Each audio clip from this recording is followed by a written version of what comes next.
Ay nako, ang dami naman ng sasakyan. Tingnan natin. Aray. Taon-taon, puro kasal, wala tayo. Ikaw, magtrabaho ka na lang, mag-ipon ka. Taon-taon nagmamatch, taon-taon din natatapos, di lang kasalanan ng biyenan. Kung marami kang bahay, paano mapapangasawa ng Diyosa si Ma'am Juan? Tama, basta't maraming pera. Walang problema sa pag-ibig, trabaho na, tuloy lang.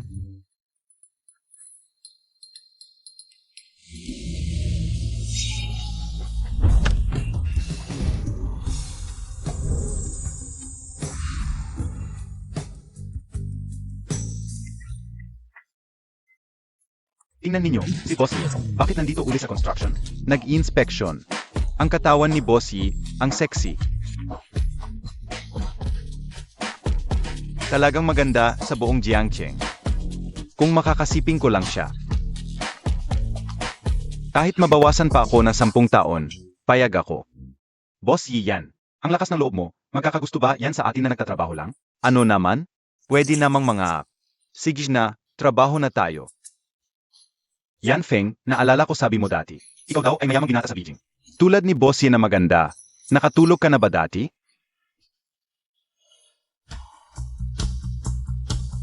Ay, puta. Siya, nakatulog na ako sa kanya.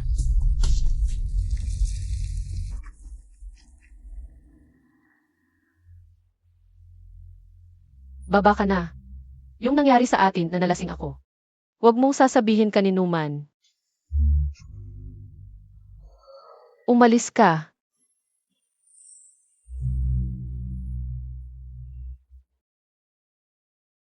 Umalis ka.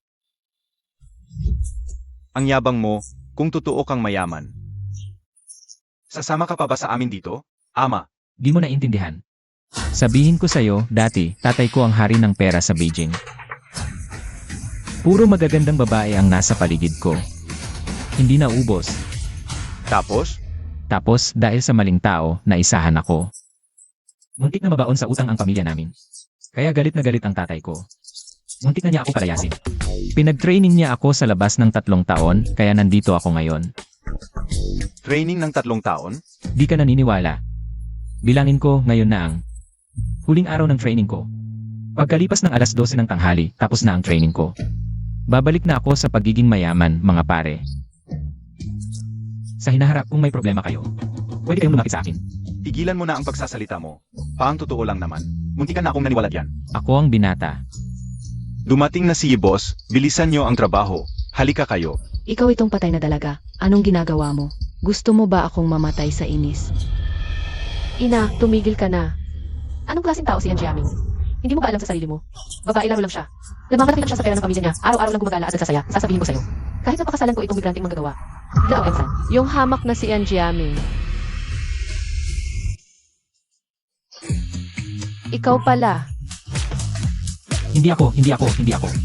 Sige, pakasalan mo na lang itong migranteng manggagawa. CJ.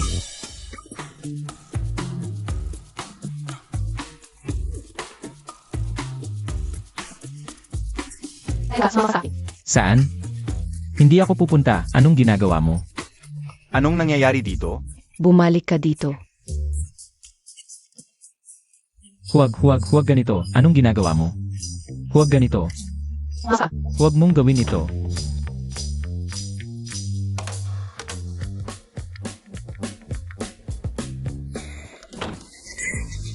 Bumalik ka dito. Saan ka pupunta? Tumigil ka.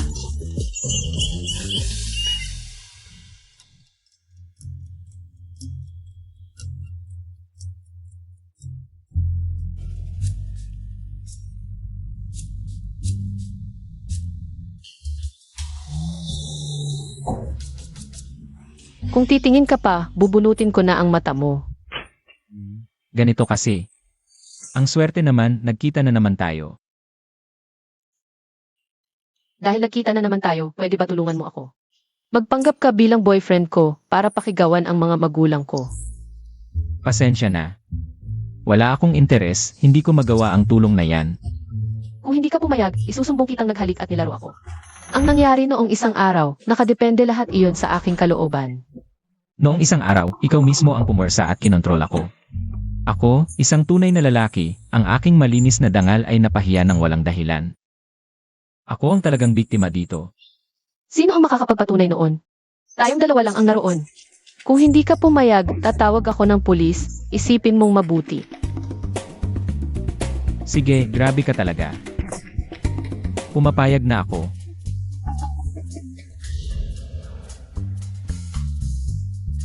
Napakawalang hiya mo talaga, hindi ka pa nasiyahan na kinontrol mo ang aking dangal. Kahit na ang unang pagkuha ng marriage certificate, kinontrol mo rin pala yon.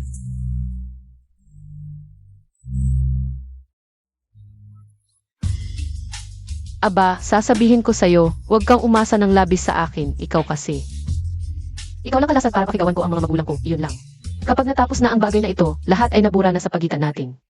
CJ, dahil nasabi mo na lahat ng iyon hanggang dito, mayroon din akong isang hiling. Sabihin mo, Hindi ka na pwedeng katulad nung huling pagkakataon na nangakit sa katawan ko. umalis ka. Ngayon, bumalik tayo sa magulang ko at ipaliwanag ang lahat.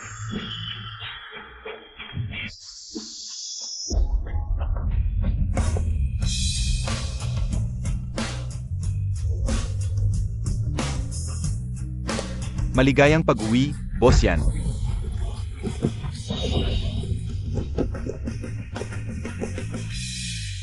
Pagod na po ba kayo sa biyahe? Chairman yan? Nahanap na ba ninyo kung nasaan ang anak ko? Naipadala ko na po ang larawan ng binata sa mga tauhan ko. Kapag may balita tungkol sa binata, ako po ang unang magsasabi sa inyo. 3 taon na ang lumipas. Ngayon, aaw na ng batang iyon. Ang pagtatapos ng kanyang pagsasanay, hindi ko alam kung nawala na ba sa kanya. Ang pagiging pabigla-bigla. Noong kabataan ng binata, bagamat medyo mainipin, matalino at mabilis naman siya. Ang 3 taong pagsasanay na ito, napakahigpit ng mga kondisyon. Sigurado akong magbibigay siya. Ang sorpresa sa inyo. Sana nga.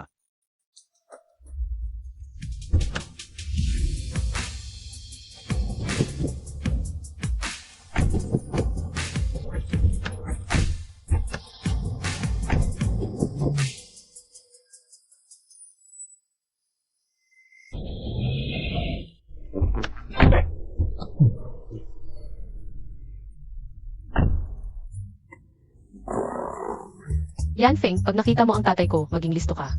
Kung mabuko tayo, isusumbong kita ng panggagahasa. Hintayin mo, makukulong ka. Totoo nga ang kasabihan, talagang napakasama ng babae. Kakatapos ko lang ng 3 taong pagsasanay. Kung talagang isusumbong niya ako, edi makukulong na naman ako ng 3 taon. Huwag kang mag-alala, may sarili akong diskarte.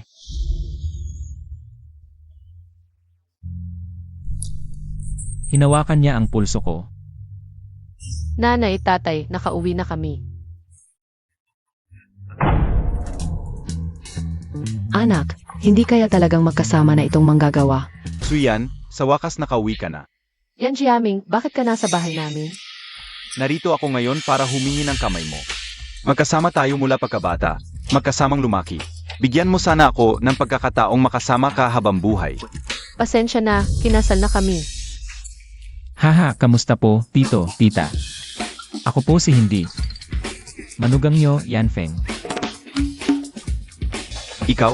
Ikaw ba yung manggagawa sa construction site ni Tsuyan? Anong manggagawa? Ako. Tsuyan, nagsisinungaling ka lang, di ba? Tama ba ako?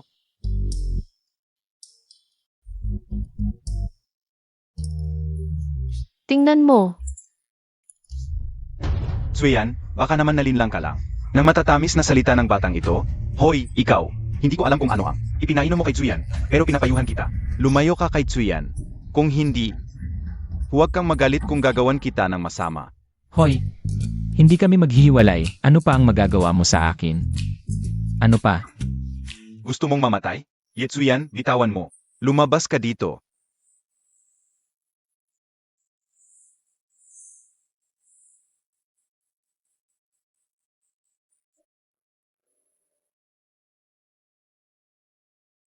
Zhao Hongqiang, anong ginagawa mo sa bahay namin? Pigilan mo ang kalokohan. Itatanong ko sa iyo, ang Star by Construction. Project transfer contract. Pipirmahan mo ba para sa akin o hindi? Huwag kang magmalabis. Sinabi ko na ang transfer contract na ito. Hindi ko talaga pipirmahan. Kaya sasabihin ko rin sa iyo.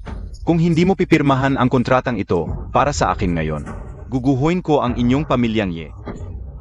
Aray ko po. Isa na namang dumating. Halika, so yan, lumipat ka. Akin na to. Nakakita lang ng kumikitang proyekto ng iba, gusto ninyong agawin? Wala na bang batas? Sagutin mo ako. Batas?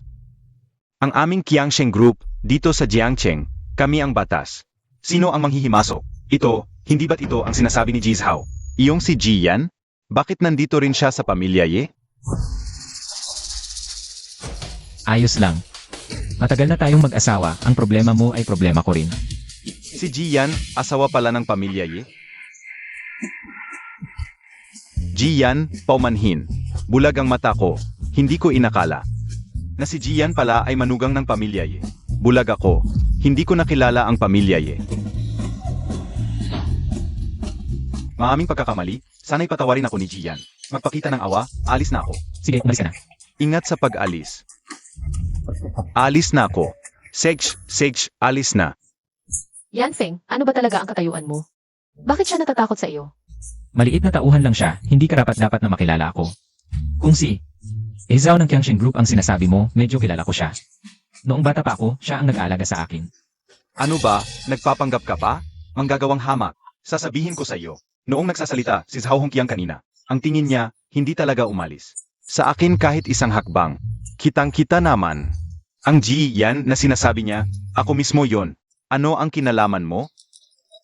Sabi ko na, talagang may kakayahan si Ji Yan. Akala ko pa naman itong manggagawa ay may malaking katayuan. Ginamit pa ang apelyido ko. Nagpapanggap dito. Anong klaseng pagpapanggap yan? Akala mo talaga, ikaw na ang hari? Masyado kang nagpapahalaga sa sarili mo. Sa paggawa ng mga bagay, ako si Yan Feng. Kailangan pang gumamit ng pangalan ng iba. Tama na, isa kang magsasakang galing sa putikan. Humarap ka sa mabuting manugang ko. Mukhang, di mo pa natikman ang hirap ng buhay.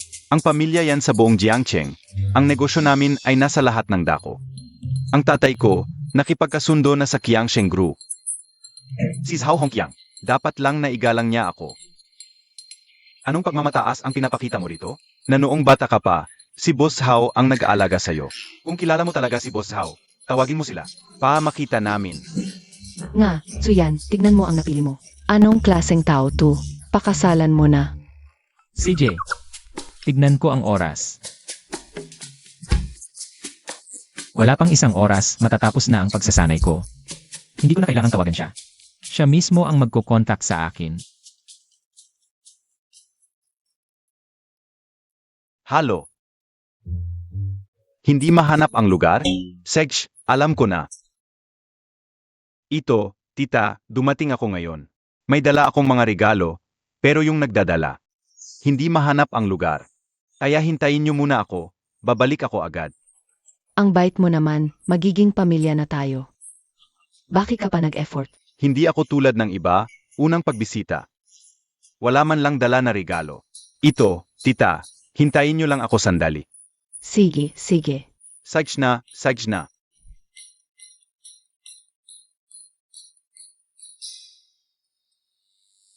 Anong ginagawa niyo? Asikasuhin niyo na ang paghihiwalay niyo, halika na. Ang proyektong ito, binago ayon sa plano. Ito ang mga pangunahing pagbabago. At dito, Halo, halo, Boss Zhao, nakita ko si Ji Yan kanina. Nahanap na si Ginoong Yan. Director Yan, nahanap na si Ginong Yan. Saan na ngayon ang lalaking yon? I-report kay chairman kung nasaan na si Ginong Yan. Halo, Chairman, nasa Jiangcheng Yi family si Ginoong Yan ngayon. At may napakalaking magandang balita. Anong magandang balita? Ikakasal na siya sa anak ng Jiangcheng Yi family. Ito ay siguradong magandang balita. Chairman, mabuti naman. Ang ganda. Alam ko na. Ang lalaking to, malaking bagay, hindi man lang sinabi sa akin. Talagang binigyan ako ng malaking sorpresa. Xiao Zhao, maghanda ka agad ng isang malaking regalo at ipadala sa pamilya. Siguraduhin mabigat at mahalaga ang regalo. Chairman, sandali lang po. Ano ang problema? Sakto lang, ang pamilya yan sa Jiangdong ay gustong kunin ang proyekto natin. Mas pamilyar ang pamilya yan. Sa sitwasyon doon, kaya baka pwedeng sila na lang ang mag-asikaso. Mas mabilis ito at pwede pa nating masubukan ang kakayahan ng pamilya yan. Ano po sa tingin ninyo, Chairman? Sige, sa iyo na ang trabahong ito.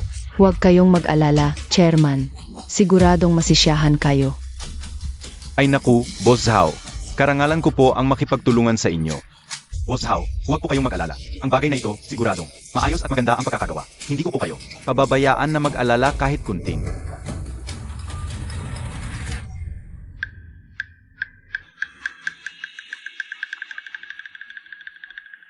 Hoy, Airlove, maghanda ka agad ng isang napakabigat na regalo. Ipadala mo sa pamilya Ye. Tandaan, dapat mabigat at mahalaga ang regalo. Ano pang hinihintay ninyo? Ayusin ninyo na ang annulment papers. Tio, pasensya na po pero hindi na kami pwedeng maghiwalay. Bakit? Dahil buntis na si Xue yan sa akin. Iyon po ang magiging apo ninyo, Tio. Ano? Sabihin mo sa akin, totoo ba ang sinasabi niya? Yan, Feng, hayop ka. Para lang lokohin ang tatay ko. Nag-imbento ka pa ng kwento tungkol sa pagbubuntis? Tatay, totoo po. Bakit ako nagkaroon ng isang suwail na anak na babae na tulad mo? Gusto mo bang mamatay ako sa galit bago ka masyahan? Ako, ay naku. Biyanan, pakalma po kayo. May dinadala po siya, baka maapektuhan. Huwag mo akong tawaging biyenan. Hindi kita kayang tanggapin bilang manugang. Makinig ka, Yan Feng. Habang buhay pa ako, si Yehong Tao. Hindi kayo magiging posible. At ikaw, tanggalin mo agad ang sanggol sa tiyan mo. At hiwalayan mo siya. Paalala ko sa iyo, kung sinira mo ang pakikipag-ugnayan. Sa pamilya yan, si Yehong Tao ay hindi na ituturing na anak. Tatay, hindi ko ititigil ang pagbubuntis na ito. At lalong hindi ako magpapakasal kay Anjiaming. Dahan-dahan, dahan-dahan. Halika, dito ilagay. Dahan-dahan, dito. Narinig ko po na mahilig kayo sa mga halaman. Kaya sa isang auction, gumastos ako ng malaki para mabili ang isang jade glass vase. Sana po magustuhan ninyo. Heto na po.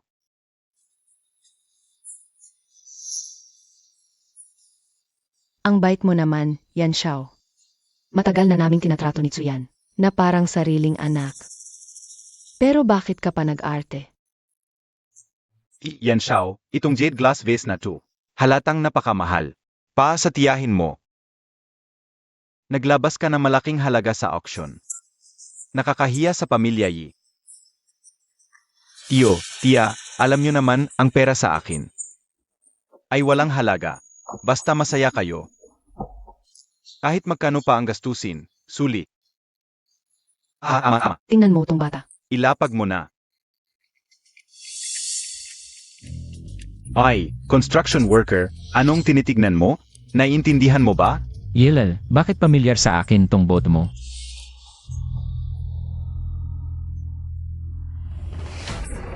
Naalala ko. Hahaha. Yan ang ginamit kong urinal no nung bata ako. Ha? Ay naku. Yan Feng, isa kang hamak na construction worker. Anong alam mo sa kayamanan? Sasabihin ko sa iyo. Itong jade glass vase ay binili ko ng mahal. Sa auction. Tapos sasabihin mo, urinal mo yan nung bata ka? Sinasabi ko lang ang totoo. Bakit ka nagagalit? Tama na. Mabait si Yan Xiao, tapos siraan mo lang. Walang modo. Umalis ka. Hindi ka welcome dito. Isa kang construction worker. Nakakita ka na ba ng ganyan? Anong karapatan mong magsalita ng ganyan? Tio, tiya, totoo ang sinasabi ko. Urinal ko talaga yan. Noong bata ako. Nag-ukit pa ako ng pangalan ko sa ilalim. Hahaha. Yan Feng, ang lakas ng loob mo. Sasabihin ko sa iyo, itong jade glass vase. Mula pagmimina hanggang pag-ukit, inalagaan.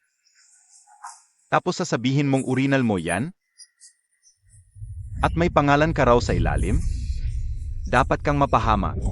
Kung ayaw niyong maniwala, baliktarin niyo lang at tignan ang ilalim.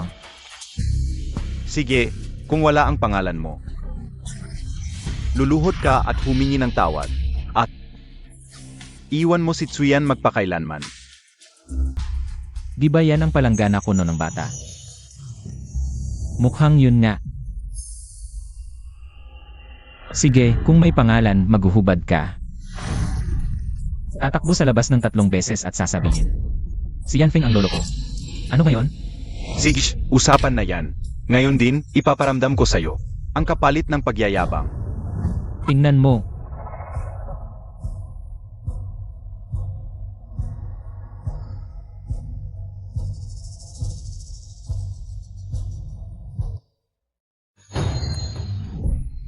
Ha?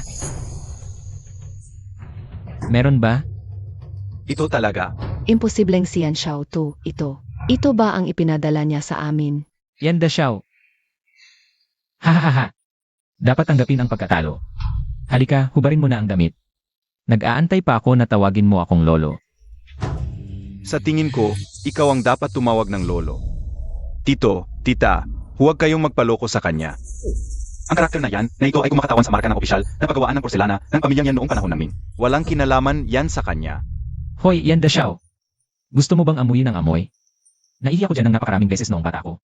Naglagay pa ako ng tipaklong sa loob noon. Ito, marami na kayong taon sa pagkukolekta ng antigo. Siguradong alam nyo ito. Ang pagawaan ng yan ay para lamang sa pamilyang imperial. Ginoo, sinasabi ni Yan Xiao na itong pagawaan na yan ay mula sa panahon ng Ming. Nagkaroon nga ng pagawaan ng yan, Tito. Ito ang record ng subasta ng Vicky Linglongping. At narito ang iba't ibang sertipiko mula sa mga eksperto. Tingnan ninyo, nandito lahat.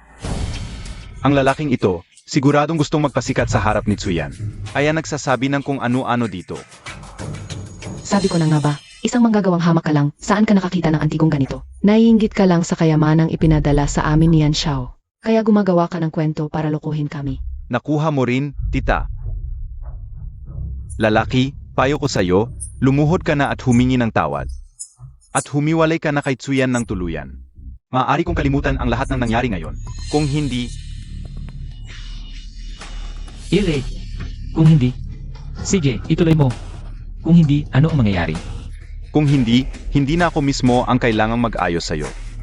Kapag sinabi ko kay Boss Hao na sinabi mong pinagsilbihan ka niya, ano sa palagay mo ang mangyayari sa'yo? Subukan mo. Hulaan ko.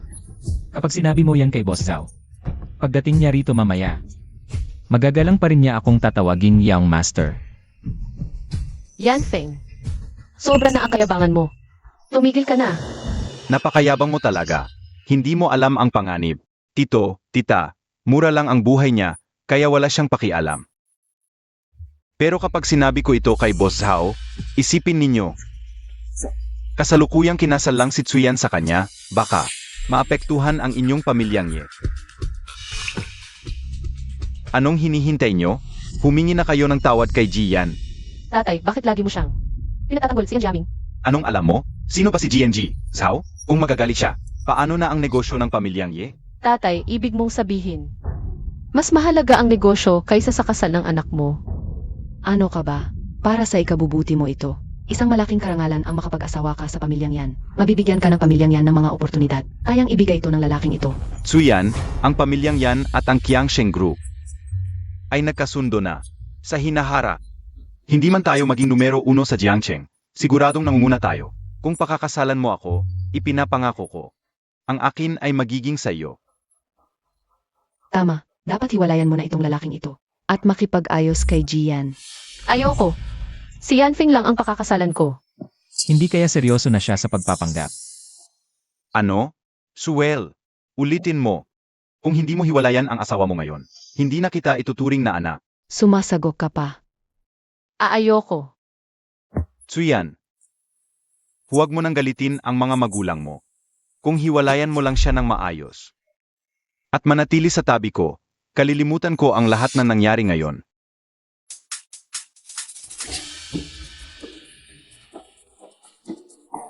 Hahaha. Tito, tita. Ang lahat ng kayang ibigay niya sa pamilyang Ye, kaya ko ring ibigay. Pakiusap. Bigyan niyo ako ng pagkakataon.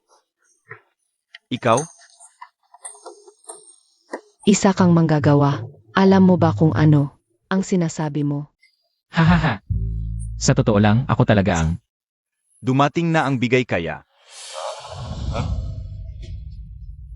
Hoy, umalis kayo diyan.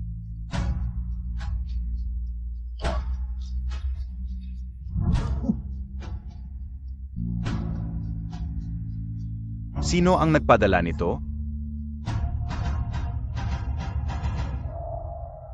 Tiyuhin. Anong ginagawa mo rito, Jiaming? Ikaw rin, bakit ka nandito?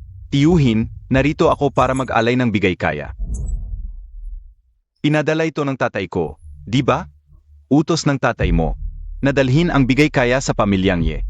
Sabi ko na nga ba, mahal na mahal ako ng tatay ko. Alam niyang may regalo ako para kay Tsuyan. Napakababa ng profile, kaya nga. Pinapunta ko pa ang tiyuhin ko para magdala ulit. Hahaha. Sosyal talaga ang magiging biyenan, magiging pamilya na rin naman. Pero napaka-formal pa rin. Tingnan mo, ito ang tunay na klase ng isang malaking tao. Ang disente, gumagawa ng disenteng bagay, kailangang magtakda ng ilang mga alituntunin para sa ilang tao. Sabihin mo sa kanila kung ano ang aming dala. Kitty Jade bracelet, nagkakahalaga ng 5 milyon. Sapphire Star Earrings, limited edition, nagkakahalaga ng 10 milyon. Kumikinang na sapphire necklace, nagkakahalaga ng 50 milyon. Isa pang financing contract, nagkakahalaga ng 5 bilyon. Pairs ng Ming Dynasty Blue and White Porcelain Vase, tinatayang 10 bilyon pataas. Napakamahal pala nito. Ginastusan talaga ng tatay ko ang kasal ko. Kahit gaano kamahal, ayaw ko. Tumahimik ka. Tol. Kahit alin sa mga regalong ito ang piliin mo, sapat na yan para sa ilang henerasyon ng pagtatrabaho mo. Lenny,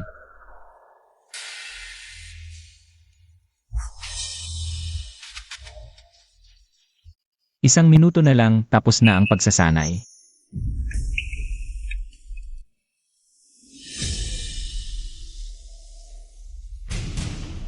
Binabati kita, Young Master, matagumpay na natapos ang 3 taong pagsasanay. Nakapaghanda na ako ng espesyal na sasakyan at eroplano. Nakahanda sa Jiangcheng, pati na rin ang konvoy. Handa nang sunduin ka para sa iyong pagwawagi.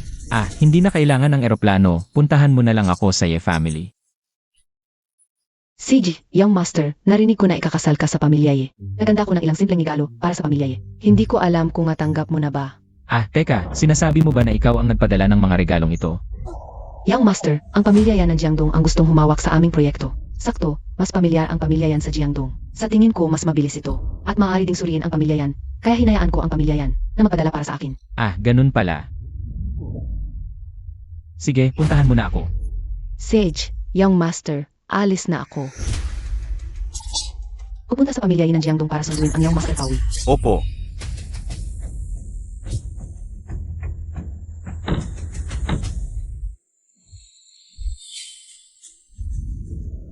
Yan. Sinasabi mo ba na ikaw ang nagpadala ng mga regalong ito? Siyempre ako ang nagpadala, hindi kaya ikaw ang nagpadala, yang hamak na yan. Ikaw, isang probinsyano, paano ka makakapagbigay? Ang ganitong mga dot, dito maliban sa aking mabuting manugang na si Jian. Sino sa inyo ang may ganitong pera? Nanay. Tumahimik ka. Tama. Ang mga bigay na ito ay galing sa akin.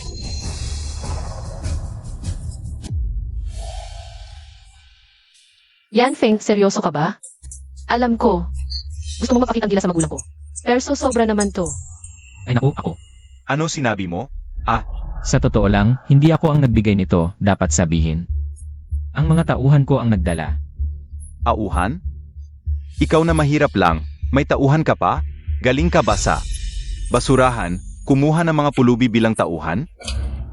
Tama ang asawa ng anak ko. Tawagan mo nga. Nakalimutan mo na ba kung sino ka talaga? Isang manggagawa. Sinasamantala mo lang ang kasikatan ng manugang ko. Naggapanggap ka pa. Karapat-dapat ka ba? Tita, kapag ako, Yan Feng, ang gumagawa ng bagay, hindi kailangan ng iba. Ang yabang mo naman, walang paghahanda. Sabihin nyo sa kanya, sino nagbigay ng regalo? Si Yan Xiao ang nagbigay ng bigay pangkasal. Narinig mo ba, Mahira? Ang regalong ito, walang kinalaman sa iyo. Yelan, malalaman mo rin mamaya kung totoo o hindi. Tito, tita, gusto kong makita kung hanggang kailan. Magpapanggap itong Mahira. Hindi ka ba? Todo ang tiwala kanina, na ang mga bigay na ito ay galing sa tauhan mo? Sige, bibigyan kita ng 1 oras, dalhin mo ang tauhan mo. Dito sa harap namin, kung hindi. Dito ka mamamatay ngayon. Tama ang manugang ko, Suyan. Ipapakita ko sa'yo ang tunay niyang anyo ngayon. Tawagan mo. Bilisan mo. Sige. Sana mamaya kasing tapang ka pa rin ngayon. Hahaha, ang aming pamilyang yan sa buong Jiangcheng. Sino ang hindi magbibigay galang sa amin? Kahit sino pa ang dumating. Dapat siya ang umupo ng maayos at makipag-usap sa akin. Yan, Feng, huwag kang magulo. Dinala kita para magtanggol, hindi para mamatay. Malis na tayo. Anong umalis? Sabi ko, 1 oras, kung hindi dumarating ang mga tao mo dito, ipapadala kita kay Heads. Ayos lang. Kung gusto mong mamatay, tutulungan kita. Binibigyan kita ng 20 minuto, pumunta ka sa Jiang Dongyi family. Hello, young master. 20 minuto lang ang ibibigay ko, pumunta ka sa Jiang Dongyi family.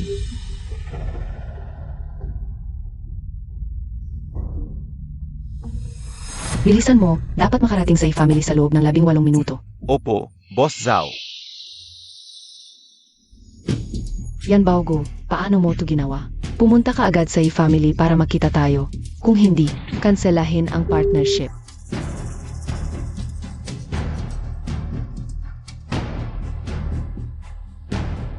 Erlov, anong nangyayari diyan? Pupunta mismo si Boss Zhao sa family. Asikasuhin mo ng maayos. Kapag may nangyaring mali, hindi kita patatawarin. Bilis, pumunta sa family. Ang gulo ng araw na to. Anong klaseng trabaho to?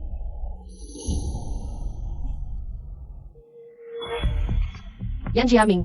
Sinabi ko nang hindi kita gusto. Ano pa ba ang gusto mo? Yetsuyan, hanggang ngayon, ayaw mo pang tumigil. Huwag kang mag-alala, kuya. Ako ang bahala. Pinoprotektahan mo pa, yang basurang manggagawa. Ano naman? Sige, sisirain ko na siya ngayon. Tigil! Tiyuhin, sisirain ko na tong hayop na to. Jiaming, tumawag ang tatay mo. Sabi niya, pupunta si Boss Zhao ng Qiangsheng Group sa family. Pinagbawalan niya akong gumawa ng gulo. Yung mga malalaking tao, ayaw nila ng problema. Pag alis ni Boss Zhao, magkakaroon tayo ng pagkakataon para paghandaan siya. Baka may malaking koneksyon yang manggagawa. Tiyuhin, pupunta si Boss Zhao sa family. Napakagandang balita to. Sabi ko sa'yo, tiyuhin, sinabi ng lalaking tunatauhan niya si Boss Zhao. At pupunta rin si Boss Zhao. Bakit hindi natin? Siya mismo ang ibigay kay Boss Zhao. Baka magustuhan ni Boss Zhao at magkaroon tayo ng long-term partnership. Yan, sobra na ang iniisip mo. Hindi niya ako paparusahan. Hindi siya magagalang, kayo ang paparusahan niya. Basura, hanggang ngayon nagmamagaling ka pa rin? Kailangan ko bang magpanggap? Siya ang pinatawag ko. Yan, Feng, alam kong malaki ang pride mo. Pero huwag kang magsalita ng walang kasihan. At si Boss Zhao. So yan, totoo ang sinasabi ko. Sinabi niyang pinatawag niya si Boss Zhao. Talagang walang takot ang baguhan. Tingnan mo. Ang tapang talaga. Suyan, lumayo ka sa masamang swerte na yan. Saksi kayong lahat, yung pag-usap kay Boss Zhao. Walang kinalaman ang aming pamilyang ye. Walang kinalaman. Bakit ka nag-aalala, tita? Basta pakasalan ako ni Tsuyan. Kahit anong sabihin o gawin ninyo kay Boss Zhao, ang aming pamilyang yan, makakapag-usap kay Boss Zhao at mapoprotektahan ang inyong pamilyang ye. Siyempre naman, dahil pinagkasunduan ko ng ipakasal ang anak ko sa'yo. Talagang pakakasalan ka ni Tsuyan. Mabuti na lang at matibay ang koneksyon ng manugang ko, nakakausap pa ang mga Zhao. Sobra naman po kayo, tayong mga yan sa buong Jiangcheng ay isa sa mga nangunguna at hindi talaga katulad nitong walang kwentang tao na puro kayabangan lang. Hahaha, mga yan. Kalimutan mo na yan dahil Suyan, buntis na siya sa akin. Ano? Kalokohan. Jiaming. May kabis siya kay Yetsuyan. Sa aming mga yan, bago pumasok ang babae, dapat siguradong dalisay siya. Kaya dapat siguradong dalisay si Yetsuyan bago maging asawa. Huwag kayong mag-alala, yan. Ang anak kong si Tsuyan mula pagkabata ay hindi pa nahawakan ng lalaki. Talagang birhen pa, huwag kang maniwala sa kanya. Hindi na kailangang tignan. Ikaw na nagsabi, wala bang patakaran ang pamilya namin? Hindi nahawakan ng lalaki. Ikaw. Tsuyan, nagsisinungaling ka sa akin, di ba? Totoo. Sage, nagkunsabahan kayong mga ye para lokohin kami, di ba? Wala. Gets ko na, gusto nyo lang makuha ang dote ng mga yan, di ba? Wala, yan. Wala talaga. Wala? Nagkakunsaban pa kayo? Titingnan ko na ngayon. Eto, ubarin ang gamit ni Tsuyan. Ngayon din. Huwag galawin. Asawa ko na siya ngayon, subukan mo lang hawakan. Hahaha, par, ikaw na nga ang delikado. Hirap na sa sarili mo, gusto mo pang magsalba. Sasabihin ko sa'yo, dapat matuloy ang pagsusuri ngayon. Kahit sino pa ang dumating, wala siyang magagawa. Ayoko sa mga taong tumitingin sa'yo ng ganyan.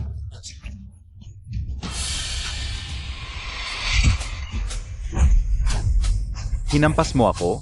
Sumasagot ka? Bakit hindi? Kayo ba'y napakalakas ng mga yan? Kayong mga yi. Nagpadala kami ng malaking dote.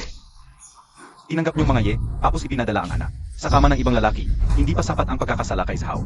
Gusto niyo pang kalabanin ang mga yan? Yan, wala kaming kinalaman dito. Kami rin ay nalilito, siya talaga. Anya-kanyang desisyon yon.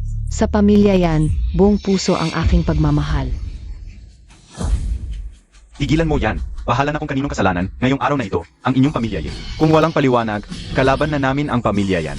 Makikipag-alyansa ako kay Boss Zhao. Bawasakin namin ang pamilya ye. Yan Feng, gusto mo bang magsama-sama ang pamilya ye? Sa iyong kamatayan. Dali, magsorry ka agad kay Ginong yan. Yan Feng, kung may kunting pagmamahal ka sa anak ko, hiwalayan mo na siya agad. Tapos lumuhod ka, magsorry kay Ginong yan, magmano ka sa kanya. Sinuntok niya ako, sorry lang ba ang solusyon? Ano ang gusto ni Ginong yan? Gusto kong magdapa siya sa ilalim ng hita ko, at tawagin akong lolo ng 100 bises, hanggang sa ako'y masyahan, tungkol sa anak mo.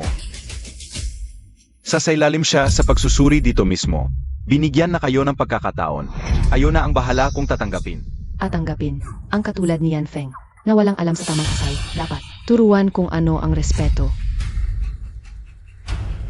Ano pang hinihintay mo? Hindi mo ba narinig si Ginong yan? Binigyan ka na ng pagkakataon. Talagang dakila si Ginoong yan, kunay na mapagpatawad.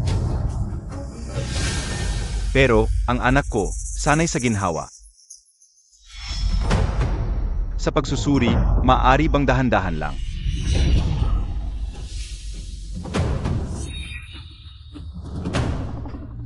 Tatay, nanay, ako'y inyong tunay na anak.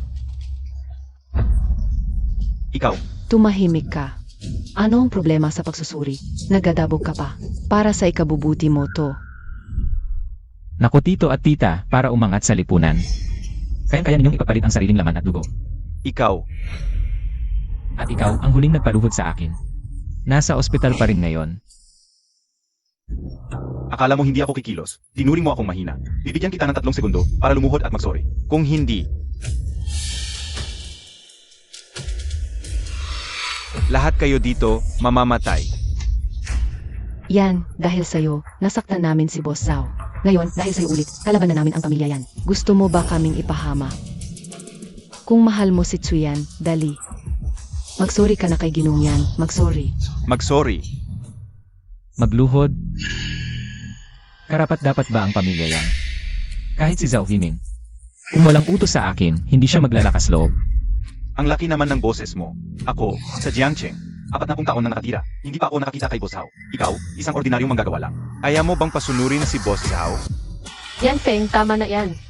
Tumigil ka na. Hindi ako nagloloko. Totoo ang sinasabi ko. Zhao Himin, binibigyan kita ng 1 minuto. Para pumunta sa bahay ng mga ye. Sobra ka naman. Akala mo talaga malakas ka? Dumating na si Boss Zhao. Ayan, dumating na nga.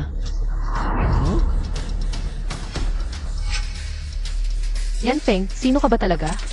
Isang tawag lang, napapunta mo rito si Boss Zhao. Malalaman mo rin sa tamang panahon. Isang tawag lang, naparito agad si Boss Zhao. Kung ganun, yung ginawa ko sa kanya kanina. Wala na talaga ako. Yan, Feng. Yung pagsubok ko sa'yo kanina, pakitang tao lang yun. Pakitang tao. Hindi ka magagalit sa akin, di ba? Hindi po. Basta po kayo ay. Anong Boss Zhao yan? Hindi yan ang tunay na Boss Zhao. Mula Jiangcheng, abutin ng 2 oras bago makarating dito. Niloloko mo ko. Isang hampas lupang mahirap ka lang. Gusto mo pang pakasalan ang anak ko. Umalis ka rito. Lumabas ka.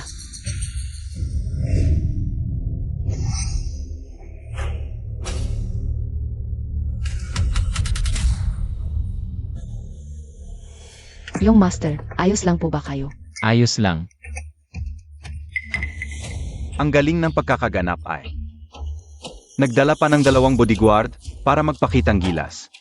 Pero ang pangit talaga ng pagkakagawa.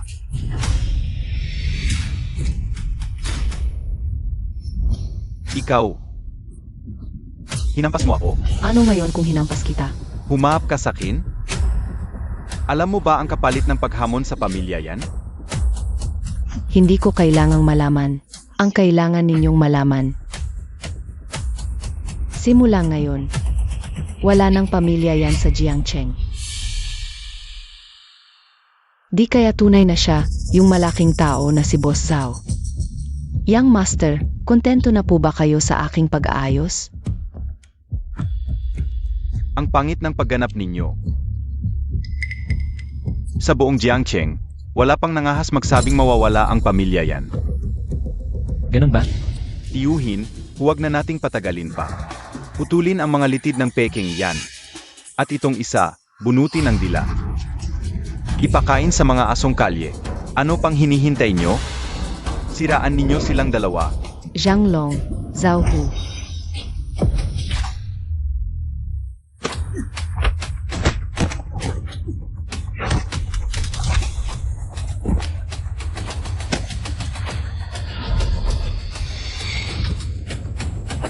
Gio,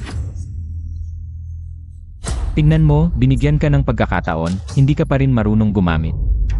Kailangan mo pang gawing komplikado ang sitwasyon. Zhanglong Zhao Hu.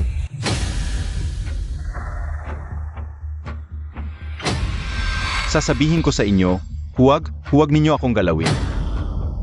Kung hindi kayo palalampasin ng tatay ko. Sasabihin ko sa iyo, kung may payag ka, hayaan mo akong tawagan ng tatay ko. Kapag dumating na siya, iyak na hindi niya kayo iwan ng buo. Huwag na. Tumawag na ako kay Yan Baogo. Papunta na siya para magbayad sala. Sa tingin ko, ayaw mo lang talagang hayaan akong tawagan ang tatay ko. Natatakot ka na baka ibunyag ng tatay ko ang tunay mong pagkatao bilang artista. Hoy! Kaysa humabol ka sa akin sa hinaharap, mas mabuting ayusin natin ang bagay ngayon. Kung gusto niyang tumawag, hayaan mo siyang tumawag. Tawagan mo. AMEA, gusto kong makita kung hanggang kailan pa kayo magpapangga.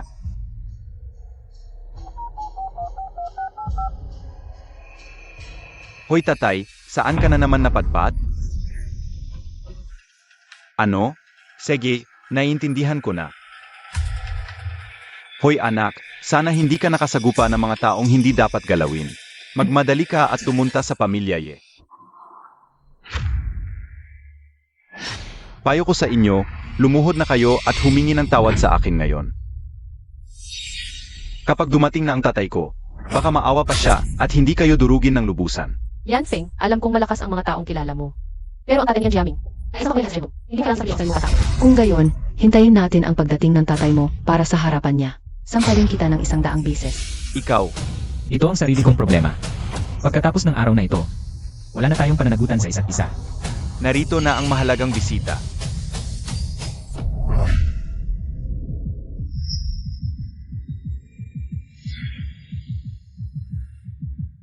Kuya, tatay, sa wakas dumating ka na. Kung hindi ka pa dumating, patay na ang anak mo sa kanila. Ipagtanggol mo ang anak mo. Tapos na, ang taong ito mula sa probinsya ay sumalpok sa pader na bakal. Tiyak na mamamatay. Sana hindi tayo madamay. Huwag naman sana. Tatay, sila ang mga ito. Ang dalawang ito ay mayabang at hinablot pa ang babae ko sa harap ng publiko. Yan, Baugo. Ang lakas ng loob mo. Zhao! Boss Zhao, bakit ang bilis mong dumating? Kung hindi ako dumating ng maaga, hindi ko malalaman na ang anak mo ay napakayabang pala. Boss Zhao, nagkamali ako. Ako ang may kasalanan sa pagpapalaki sa kanya. Boss Zhao, pakiusap, patawarin mo siya. Bigyan mo siya ng isang pagkakataon. Ito, bilang makapangyarihan sa Jiangdong, siya ay napakagalang. Sa babaeng ito, posible ka na. Unay na isang taong nagtatago ng tunay na pagkatao si Yan Feng. Upang maranasan ang buhay sa konstruksyon, isang kilalang personalidad. Kung gayon ay tiyak na unlad ang aming pamilyang Ye. Huwag, tatay. Anak na walang utang na loob, tumigil ka na. Alam mo ba kung sino ang iyong ininsulto? Si Pangulong Zhao pa ang iyong binastos? Yan Feng, kilala mo talaga si Pangulong Zhao. Sinabi ko na kanina, hindi lang kilala, malapit pa kami. Xiao Feng, totoo ba ang lahat ng sinabi mo? Mag-apologize ka na. Pangulong Zhao, kanina ay bulag ang aming mga mata. Hindi namin kayo nakilala. At kayo ay aming ininsulto. Sana'y patawarin ninyo kami, mga hamak na tulad namin. At hayaang makalusot kami sa pagkakataong ito. Hindi na kami ulit. Sa tingin nyo ba, sa akin dapat kayo humingi ng kawad? Ginoong Yan. Kanina ay mali ang aking pagtingin. At kayo ay aking ininsulto. Kung alam ko lang na totoo ang sinasabi ninyo. Kahit pa 100 tapang ang ibigay sa amin, hindi kami maglalakas loob. Paumanhin. Hala, kung gayon, ako pa ang may kasalanan. Hindi, kami ang may kasalanan. Kanina pa, hindi ba sinabi na dapat akong dumaan sa ilalim ng inyong hita? Hindi po. Hindi po namin magagawa yon. Ginoo, paano ninyo sila parurusahan? Ginoo. Kung tinawag siyang Ginoo ni Pangulong Zhao, siya kaya ay ang tagapagmana ng pamilyang yan sa Kyoto. Siya, tapat naman ang kanyang paghingi ng tawad, maaaring patawarin. Ngunit may ilan na tila hindi nasisiyahan sa akin. Mga walang hiya, mag-apologize kayo kay Ginoong Yan. Ay, hindi na kailangan ng paghingi ng tawad. Sa paggawa ng mga bagay, ako si Yan Feng ay hindi kailanman nagiging labis. Gawin na lang ang kanyang sinabi kanina sa harap ng lahat. Magmano sa akin ng 10 beses, lumuhod at tawagin akong lolo ng 100 beses. Nagkamali ako. Yan Feng, huwag mong labis-labisang apihin ang mga tao. Ako ang nanlalapastangan. CJ, hindi kita pipilitin. Kung ayaw niya. Mula ngayon, ang pamilyang yan ay mawawala sa lungsod ng Jiang. Bulag ka. Ano ang sinabi sa iyo ni Ginoong Yan? Sundin mo ang sinabi ni Ginoong Yan. Tunay pala ang lahat ng sinabi ni Yan Feng. Nagkamali kami sa kanya. Anong Ginoong Yan, sa harap ni Yan Feng, ay walang kabuluhan. Halos kami ay mawalan na. Mabuting manugang. Narinig mo ba? Bilis. Lolo Yan, mali ako. Mali ako, Lolo Yan.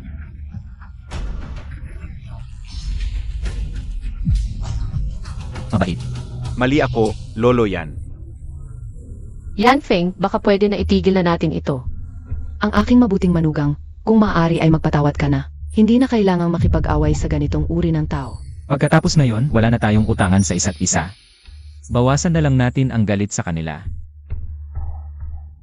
Sige, dahil ang aking asawa at ang tiyo at tiya ay nakikiusap para sa iyo.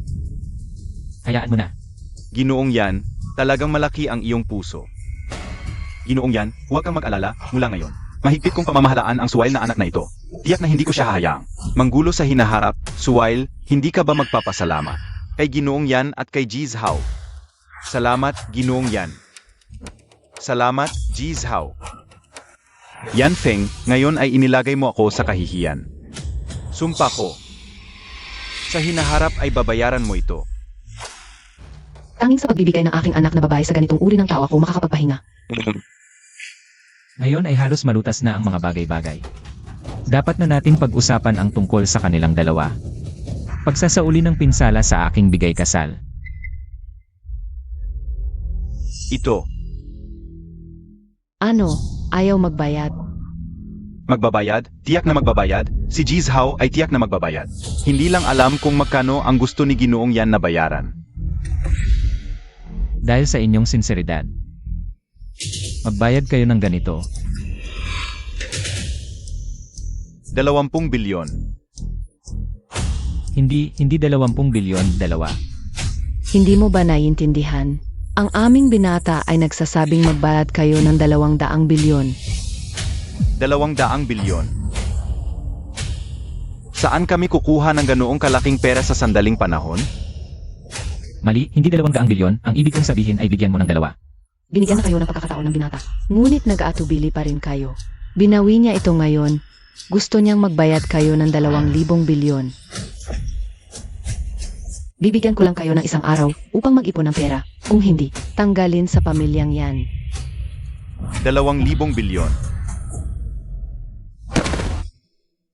Ginoong Yan, malaki ang iyong puso. Kahit ibenta namin ang pamilyang yan, hindi ko kayang maglabas ng 2,000 bilyon. Maaari bang bawasan mo ito? Ginoong Yan, patawarin niyo na po kami sa pagkakataong ito. Talagang naiintindihan na namin ang aming pagkakamali. Ginoong Yan, talagang naiintindihan ko na ang pagkakamali ko. Yan, Feng, 200 bilyon, hindi ba naman sobra na iyon? Nagkakamali kayong lahat, hindi ko sinabi ang ganoong kalaking halaga. Ang ibig kong sabihin, magbigay lang kayo ng 20 milyon. Sapat na yun para maging simbolo. Sige, salamat Ginoong Yan. Ginoo, hindi ba naman napakamura para sa kanila ang 20 milyon? Sa totoo lang, ang mga bigay kaya pa lang ay higit pa sa 20 milyon.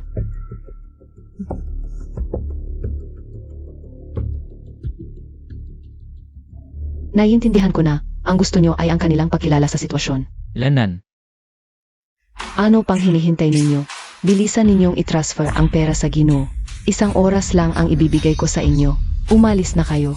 Bilis, umalis na tayo. Presidente Zhao, Xiaofeng, umupo kayo. Maupo kayo. Xiaofeng nakikita kong kayo ni Presidente Zhao. Ay napakalapi ang relasyon.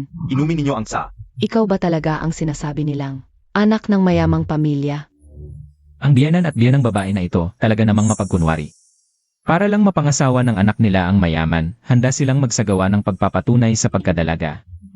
Kung sasabihin ko sa kanila, pipilitin nila akong pakasalan ang anak nila. Kung hindi ako papayag, magsasampa sila ng kaso laban sa akin, magiging problema yon. Tiya, baka nagkakamali kayo. Nagbibiro lang ako kanina. Noon pa ay nakilala ko na si Presidente Zhao, kaya naman. Ngayon ay inanyayahan ko siya para magpanggap kasama ko. Ano? Nagpanggap lang? Tatay, ano nang nangyari sa iyo? Wala. Huwag mo siyang pansinin, laging sira ulo yan. Kanina ko pa naririnig, tinatawag ka ni Presidente Zhao na Ginoo. Bakit ka tinatawag na Ginoo? Ganito kasi iyon, noong una. Iniligtas ako ni Ginoong Yan, kaya mula noon, tinuring ko na si Yanfeng, na parang tunay kong kapatid. Parati ko siyang tinuturing at minamahal na parang isang Ginoo. Ganun pala iyon. Kung hindi sinabi ni Presidente Zhao, talagang akala ko. Si Yanfeng ang pangunahing tagapagmana sa Kyoto. Ngayong naayos na ang mga bagay na ito, aalis na muna ako, Ginoo, kung may iba pa kayong kailangan. Si Jie. Ganun pala. Kung gayon, sinasabi mo bang si Boss Zhao ay tumulong sa inyong pamilya? Halimbawa, nagbigay ng ilang daang milyon? Nanay, ano ba ang sinasabi mo? Tumahimik ka. Tiya, ang galing mo namang magbiro. Huwag mong sabihin ang ilang daang milyon. Kahit daan-daang libo, hindi ko pa nakikita. Kung talagang ganoon karaming pera ang pamilya namin, bakit pa ako magtatrabaho sa konstruksyon bilang tagabuhat ng ladrillo? Mabuti. Talagang isang probinsyano lang pala. Akala ko pa naman ay isang gintong kasintahan. Nagkamali talaga ako. Dahil sa iyo, nawalan kami ng magandang pagkakataon sa pag-aasawa. Umalis ka. Lumabas ka sa aming pamilyang Ye. Akala ko pa naman ay isang malaking tao. Pero isa lang palang hamak na tao. Hiwalayan mo na ang anak ko. Sasabihin ko sa iyo, habang buhay pa ako, si Ihong Tao, hindi ka magkakamit ng pagkakataong pakasalan ang anak ko. Tito, tiya. Anong magandang pagkakataon sa pag-aasawa? Nanay, tatay. Kahit wala si Yanfeng, handang ialay ang buhay niya para sa akin at labanan ang pamilyang yan. Ano naman ang matutulong sa akin ni Yan Jiaming? Wala ko lang ang Yan. Sa buong buhay ko, si Yan Feng lang ang pakakasalan ko. Sumasagot ka na. Hindi ba't ang pamilyang Yi ay dapat kumapit sa malaking puno ng pamilyang yan? Ibababa namin ang sarili sa isang probinsyanong tulad mo. Ang sinasabi ng nanay mo ay para sa ikabubuti mo. Kayong dalawa, Buti na lang peke ang boyfriend. Sino mang makakakuha ng ganyang? Biyenan at biyenang babae, talagang malas na malas. ano pang ginagawa mo dito? Nadumihan mo ang aming sopa. Kaya mo bang bayaran? Umalis ka na. Umalis ka. Bilisan mo at umalis ka. Hindi tito siya. Anong tito? Tia? Umalis ka. Umalis ka. Umalis ka. Sino ka para pakasalan ang mahal kong anak? Isang dukha ka lang. Ikaw. Nanay, tatay. Ako ang inyong tunay na anak. Mula pagkabata hanggang ngayon. Pera lang ang nasa isip ninyo. Ganoon ba kahirap ang pamilya natin? So yan, para sa ikabubuti mo ang lahat ng ginagawa ng nanay. Para sa ikabubuti ko. Kung talagang iniisip ninyo ang kapakanan ko, hindi ninyo ako pipilitin magpakasal sa isang lalaki. Palaging nasingero at babaero. Suyan, paano ka nakikipag-usap sa nanay mo? Pinapakasalan ka namin sa mayaman para sa kinabukasan mo. Mayaman? CJ, kung gusto ninyo ng mayaman, kayo na ang magpakasal. Ang kapal ng mukha mo. Wala na akong sasabihin pa. Ang buhay ko, hindi ninyo dapat pakialaman. Bumalik ka dito. Walang hiya ka, bumalik ka. Bumalik ka. Grabe na talaga, sumusobra ka na. Ako.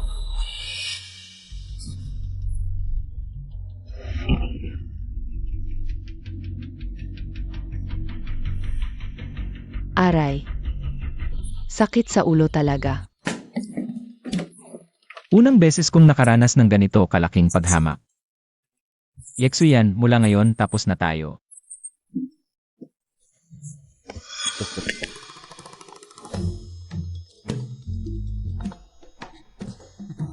Hoy!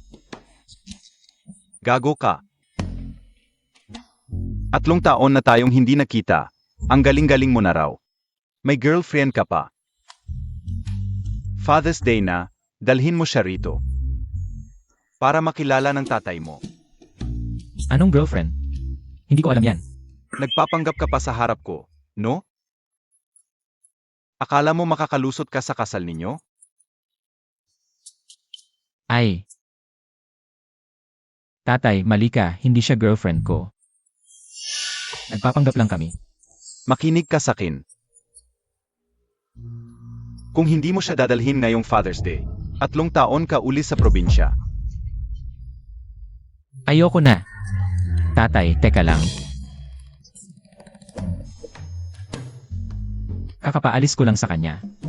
Papasok pa ba ulit ako para makiusap? Yan Feng.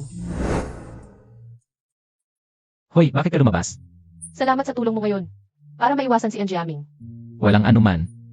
Kung gusto mo talagang magpasalamat. Pero dahil sa akin, nagalit ang pamilya yan. Malalaman din nila ang tunay mong pagkatao. Sa ugali ni Anjiaming, hindi ka nila tatalikuran. Mabuti nga. Pag nalaman niya kung sino ako, titingnan niya lang. Sige, alam kong mahalaga ang pride mo. Pero ang pagsagip ni Boss Zhao sa iyo ay pansamantala lamang, hindi habang buhay. At sa lahat ng ginawa mo para sa akin ngayon, talagang nabighani ako. Pero hindi mo kailangan gawin ang mga iyon. Kahit hindi kami dalawa ang nagpapanggap. Hindi ko papansinin kung gaano karami ang pera mo. At iba ko sa aking mga magulang. Hindi ako ang babaeng mahilig sa pera. Sa totoo lang, ang sinasabi ko ay, Sige, dahil lahat ay nagsimula sa akin. Narito ang 1 milyon, dalhin mo ito at umalis ka sa Jiangsheng. Huwag ka nang bumalik kailanman. huwag na ang pera kung talagang gusto mong magpasalamat sa akin. Tulungan mo rin ako sa isang bagay. Anong tulong? Sumama ka sa amin sa bahay. Tulungan mo akong harapin ang aking pamilya. Ngunit ang pamilya yan. Sige, usapan na yon. Ako ang bahala sa pamilya yan, halika.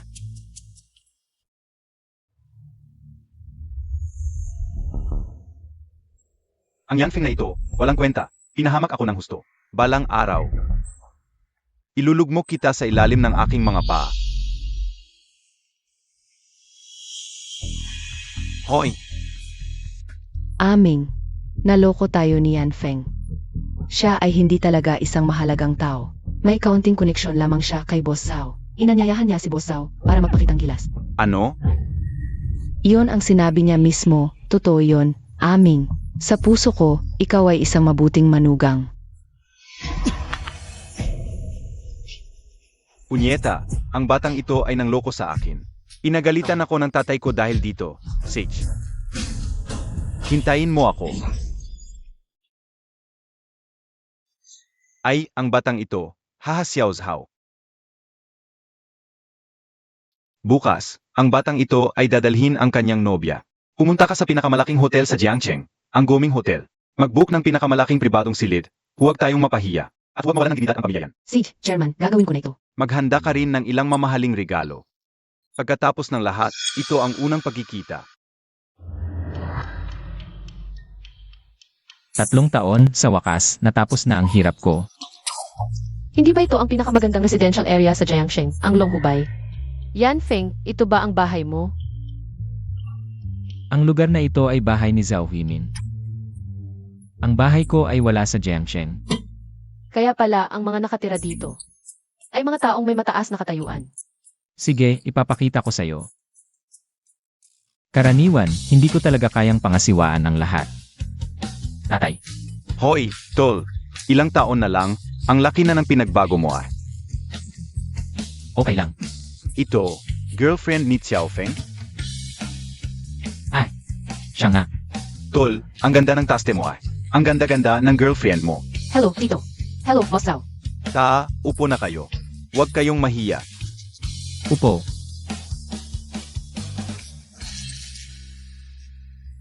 Akala ko bukas pa kayo dating. Wala kaming handa. Tol, di man lang nagpaalam. Kung nagpaalam pa, di na yan surprise eh. Ikaw. Okay lang yan, anak. Sakto, oras na ng kainan. Paghahandaan ko na lang sa kusina. Tara, paghanda ng masasarap na ulam at inumin. Huwag na po. Kumain na po kami. Sobrang bait niyo po, Tito. Anong huwag? Dito. Parang bahay nyo na to. Tara, kain muna tayo. Kain na tayo.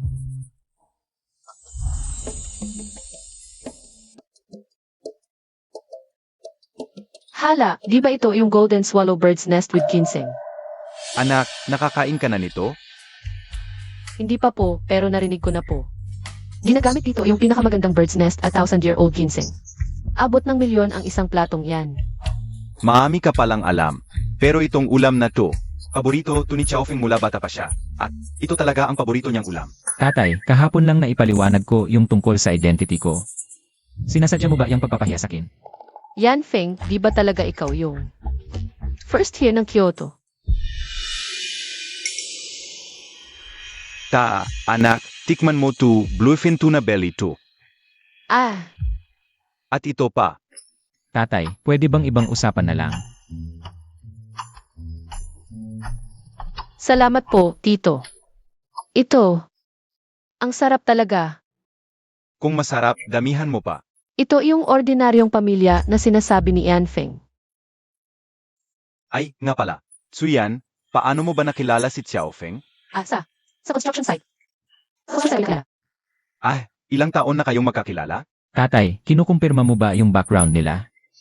Tumahimik ka. 3 taon na. 3 taon na. Umalis ka.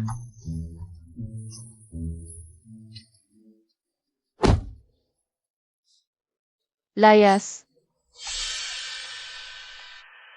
3 taon na pala. Ibig sabihin, nang paalisin ko ang batang to sa bahay. Sumama na agad si Tsuyan sa kanya. Hindi lang siya tumanggi, 3 taon pa siyang nagtiis. Napakabuti naman talagang babae. Bakit? Wala. Unang beses mo kasi dito, biglaan pa. Wala akong handang regalo para sa'yo. Itong card, espesyal ito mula sa bangko. Hindi higit sa 1-0 itim na Supreme Cards sa buong mundo. Walang limit, gamitin mo lang. Ito na ang regalo ko sa'yo. Tay, parang napakamahal naman ito. Tito, sobrang mahal nito. Nga. Hindi ko ito matatanggap. Anong mahal? Bilang manugang ng pamilya yan. Karapat-dapat ka nito. Kung ano ang ibigay ko, tanggapin mo. Salamat tito. Tay, hindi itong bagay na ito. Kain muna kayo, magpahinga kayo ng maaga. May gagawin pa ako sa labas. Ingat tito. Sage, Ito ay talagang ang pinakamataas na itim na card. Narinig ko, kailangan 50 milyon ang kayamanan para magkaroon nito. Yan Feng, sino ka talaga? Naku, hindi na ako makakapagtago. At sinabi pa ng tito, araw-araw ka raw kumakain ng ganitong pagkain. Kahit ang pinakamayamang pamilya sa Jiangsheng, ang mga Zhao. Hindi nila ito kayang kainin araw-araw. Sige na, sige. Kami naman. Legal na mag-asawa na kami at hindi siya pera ang habol. Kung malaman ng pamilya niya ang totoo kong pagkatao, baka hindi na ako bitawan, paano kung ayaw ko? Magkaroon ng ganoong kaswapang biyanan. Yan Feng, sabihin mo ang totoo, kung hindi. CJ. Sasabihin ko. Totoong card ito, pero wala itong kinalaman sa pamilya namin. Ibinigay ito ni Boss Zhao. Hindi kaya ng pamilya namin ang ganoong regalo. Mahilig sa mukha ang tatay ko at baka naisip ni Boss Zhao na hindi niya kailangan ng card na ito. At unang beses mo kaming makilala, kaya ito na ang naging regalo sa'yo. Yung mga pagkain na to, hindi ba sabi ni Tio na araw-araw mo to? Sinunod mo talaga yung sinabi niya. Nakakita ka na ba ng mayamang lalaki na tumagal ng 3 taon sa konstruksyon? Isipin mong mabuti. Tama ka nga. Di ba? Yan Feng, sa tingin ko masyadong mahal yung card na to. Bukas, ibalik mo na lang kay Tio. Hindi ko to matatanggap. Ang interesting ng babaeng to, yung black card ayaw patanggapin. Regalo sa'yo to ng tatay ko. Sigurado ka bang ayaw mo? Hindi naman pera ang dahilan kung bakit kita tinutulungan. At saka, yung pamilya namin. Kahit hindi kasing yaman ng pamilya Zhao, kumpara sa inyo. Sa tingin ko, mas kailangan ninyo ni Tio to. Ayos na, tama na. Matutulog na ko. Ikaw, sa sahig ka matulog ngayon.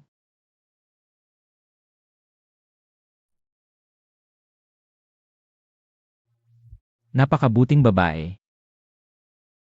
Kasama lang niya yung mga magulang niyang mapagmataas. Sayang talaga.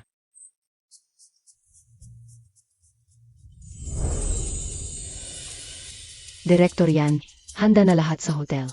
Xiao Zhao, gusto kong imbitahan ang pamilya ni Tsuyan para maghapunan at pag-usapan. Yung kasal ng 2 bata. Ano sa tingin mo? Direktor yan, may sasabihin sana ko. Pero hindi ko alam kung dapat ba. Kasama na kita na mahigit 10 taon. Anong hindi mo masasabi? Noong ang huling punta ko sa bahay ng mga ye, parang hindi gaanong gusto ng magulang ni GNG. Yisi Ginoong Yan Feng. Sa tingin mo ba, kailangan pa ba silang imbitahin? Sabi nga sa matandang kasabihan, kapag lumaki na ang babae, hindi na mapipigilan. Kagabi, nung nakausap ko si Tsuyan, doon ko lang nalaman na nitong 3 taon nawala si Xiaofeng. At 3 taon ding naghirap si Tsuyan kasama siya. Si Tsuyan, napakabait at mapagbigay na bata. Bagay na bagay sa tong lalaking to. Pero, Alam ko na ang sasabihin mo. Ginagawa lang to ng pamilya ye. Para kay Tsuyan, sa tingin nila, hindi sapat ang kayang ibigay ni Xiaofeng. Tulungan mo sila bilang kinatawan ng pamilya yan. Imbitahin mo sila at linawin natin tong pagkakamali. naiintindihan ko. Gagawin ko to bilang kinatawan ng pamilya yan. At maghahanda ko ng mga regalo para sa kanila. Sage.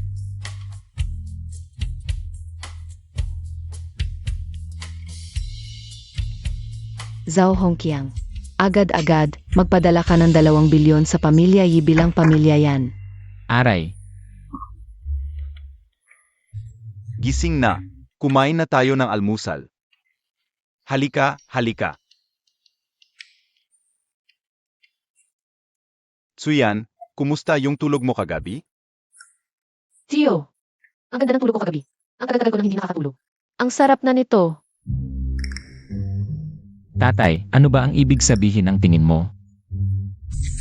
Tsuyan, kahapon hindi maganda ang pagtanggap ni Tito sa iyo. Huwag kang mag-alala. Ay hindi naman, sobrang ganda ng pagtanggap ni Tito.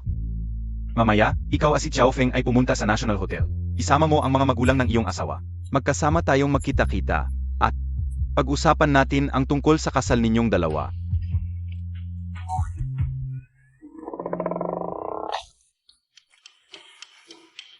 Tatay. Hindi na kailangan. Ako at si Xuyan, Kami na lang ang mag-uusap. Na, wag na kayong gumastos. Ang kasal ninyong dalawa ay malaking bagay para sa dalawang pamilya. Paano naman kung hindi makita ang mga magulang ninyo? Sej, ayos na, nakareserba na ako sa hotel. Ako at si Xiao Zhao ay mauna na sa hotel. Si Xiao Feng ang maghahatid sa iyo para sunduin sila. Anak, huwag kang mag-alala, tutulungan ka ng tatay mo. Kakalabas ko lang sa inyo, siguradong hindi sila pupunta. Ano na ang gagawin natin? Itse, baka naman pwede tayong maghanap ng dalawang tao na magpanggap. Magpanggap, hindi pwede yan. Nakilala na ni Zhao Yimin ang mga magulang mo. Kung kumuha ka ng artista, siguradong mahuhuli. Ano na ang gagawin natin? Ano pa ba, sundin na lang natin. Hindi ako tatawag, kakalabas ko lang sa inyo. Siguradong hindi pupunta ang mga magulang ko, ikaw na ang tumawag. Ako na ang tatawag. Hindi ako tatawag. Pakiusap, ito na lang ang huling tulong mo sa akin, pwede ba?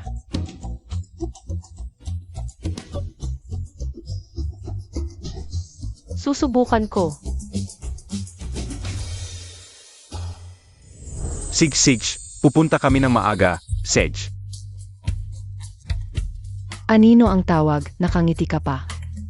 Pamilya yan. Si Zhao Hongqiang mismo ang tumawag.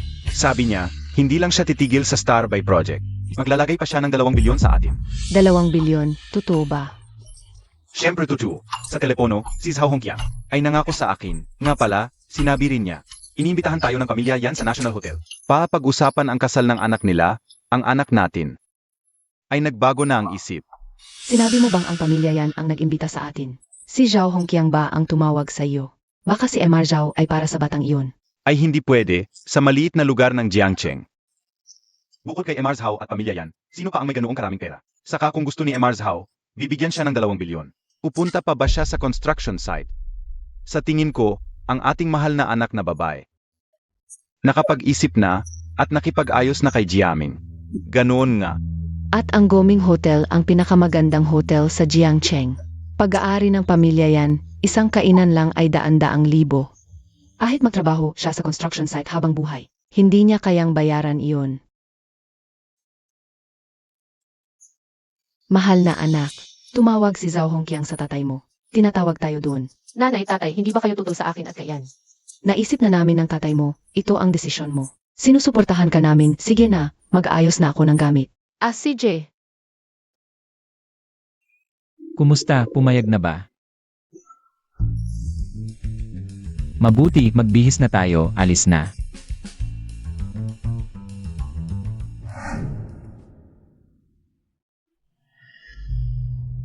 Nakahain na ang pagkain, bakit nakatayo ka pa diyan? Chairman yan, Emar Zhao, yung napag-usapan nating proyekto. Napakaswerte ninyo nang patawarin kayo ng iyong master noong araw. Naglakas loob ka pa rin banggitin ang proyekto dito. Xiao Zhao. Kapayapaan ang nagdadala ng kayamanan, nagkakamali din ang lahat. Masayang araw ngayon, huwag nang balikan ang lumang utang. Basta matapat ang pamilya yan sa pakikipagtulungan, pwede naman, siguradong matapat. Sige, lumabas muna kayo. Emar Zhao, maghihintay ako sa labas ng magandang balita.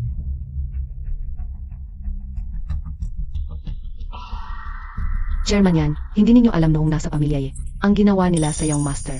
Xiao Zhao, ito ay proyektong daan-daang bilyon, nagsaliksik din kami. Sa Jiangcheng, walang pangalawa maliban sa pamilya yan, ang makakaya sa proyektong ito. At bukod pa, pinapayagan tayo ng pamilya yan na kumita ng malaki. Negosyante tayo, ang importante ay panalo ang lahat. Sige, masayang araw ngayon, kung matapat ang pamilya yan sa pakikipagtulungan. Paang ising pasakik. Magandang simula para sa ating pagsasama. Naiintindihan ko na, chairman yan. Bantayan ninyo si chairman yan dito. Opo. Manager yan, tandaan mo, ngayon sa hotel. Walang tatanggapin, kayong security department. Maging alerto kayong lahat, siguraduhin maayos ang pagtrato sa mga tao, sa private room na ito. Kung may mangyaring mali, tanggalin ko ang ulo mo. Gets ko, boss yan. Gagawin ko lahat ng sinabi mo. Boss Zhao. Boss Zhao, nakalabas ka na pala. Handa na ba ang kontrata? Boss Zhao, handa na. Boss Zhao, dito po kayo. Maging listo. Security, siguraduhin maayos ang kaayusan. Perpekto. Ang ganda ng dating ng suot mo. Sa totoo lang, gwapo ka kasi, kaya kahit anong suot mo, maganda ang dating. Tigil na sa kayabangan. Usapan natin, tulungan kita ngayon. Pagkatapos nito, wala na tayong kinalaman sa isa't isa. CJ. Kung hindi mo ako ginugulo, maraming babae na sana ang nakapaligid sa akin ngayon. Marami na sana akong babae ngayon.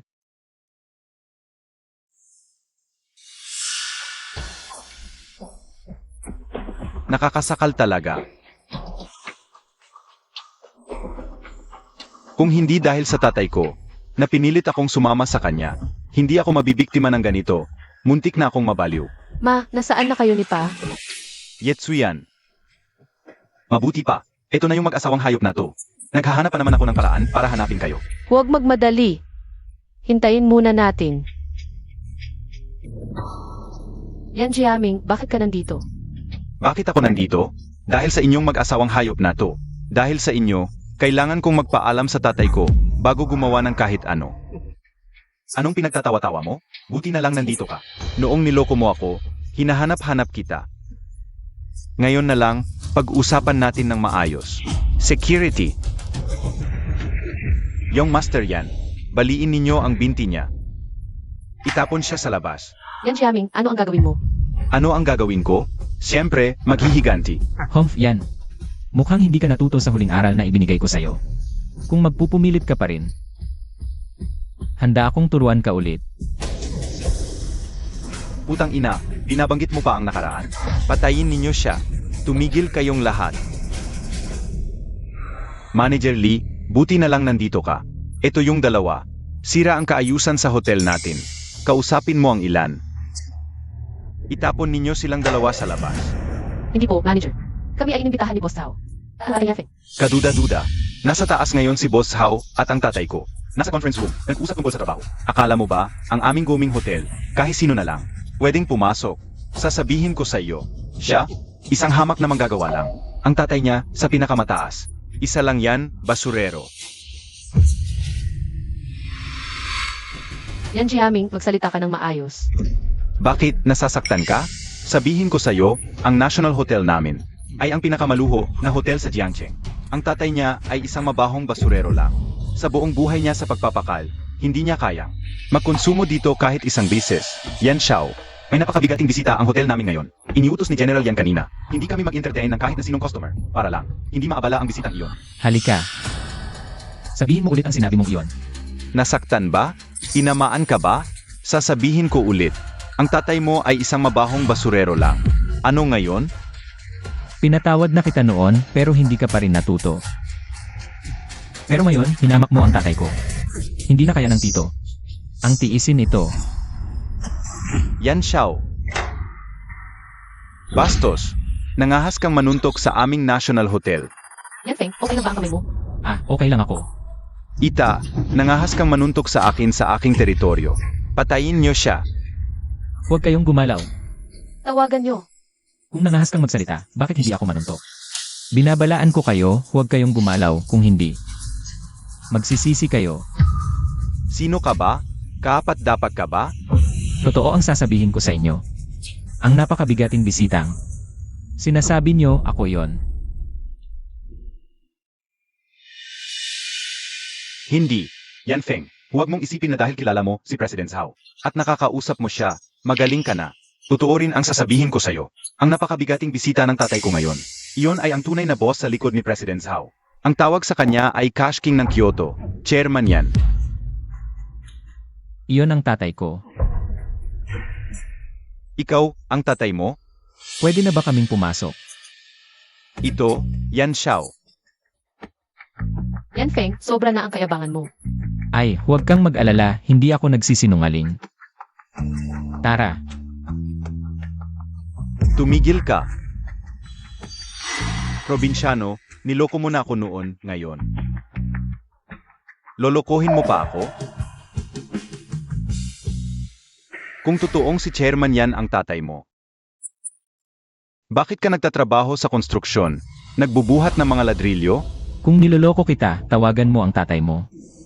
At tanungin mo, hindi ba? Yan Xiao, mas mabuting mag-ingat tayo. Paano kung totoo ang lahat ng sinasabi niya? Wala na tayo. Walang kwentang suntukan. Nandun sa taas ang tatay ko at si Boss Hao para sa negosasyon. Yan Feng, alam mo to, ano? Sinadya mong sirain. Ang partnership ng aming dalawang pamilya, di ba? Ang partnership ng dalawang pamilya nyo, isang salita ko lang ang kailangan. Kailangan ko pa ba sirain? Sige, kung ayaw niyong manuntok, ako na. Hulihin siya. Yan Feng, gusto mong tumawag ng tao.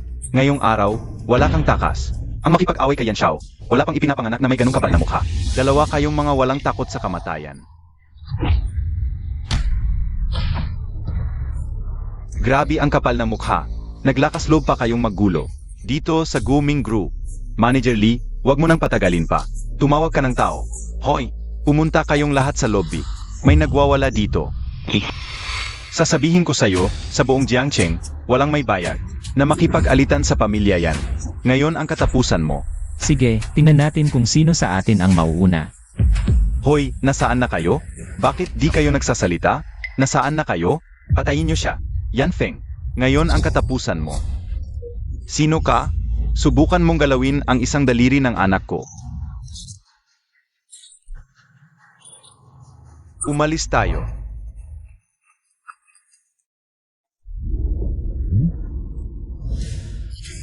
Ngayon ang araw ng kamatayan mo. Sige, tingnan natin kung sino sa atin ang mauuna. Yan, Feng, huwag kang padalos-dalos. Ang dami nila. Baka di natin kaya. Umalis na tayo. Gusto niyong umalis? Akala niyo palengke ang Guming Hotel? Papasok kayo ng basta-basta. Alis ng basta-basta. Ngayon, wala sa inyong dalawa ang pwedeng umalis. Manager Lee. Gusto niyang umalis? Pwede. Pero kailangan niyang lumuhod at magtunog aso. At dumaan sa pagitan ng hita ko. Narinig niyo? Sabi ni Yan Xiao. Dumaan kayo sa pagitan ng hita niya, gumapang palabas. Karapat-dapat ba kayong pagluhuran? Para sa akin, ang pagdurog sa pamilya yan ay parang pagdurog lang sa langgam. Ganun lang kasimple. Ngayon, lumuhod kayo at humingi ng tawad. Yan lang ang tanging paraan para mabuhay ang pamilya nyo. Ang lakas ng loob mo ay. Mga tao, hulihin niyo siya. Baliin ang mga binti niyang paang aso. Gusto kong harapan na paglaruan ang babae niya hanggang mamatay.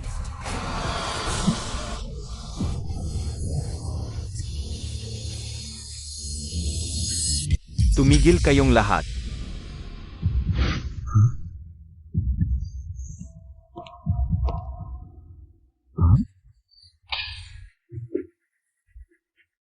Tatay,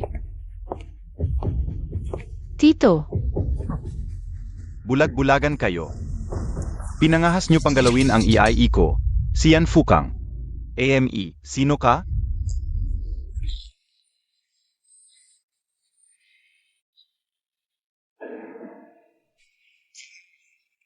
Isang taong di mo kayang awayin. Ang itlog ko.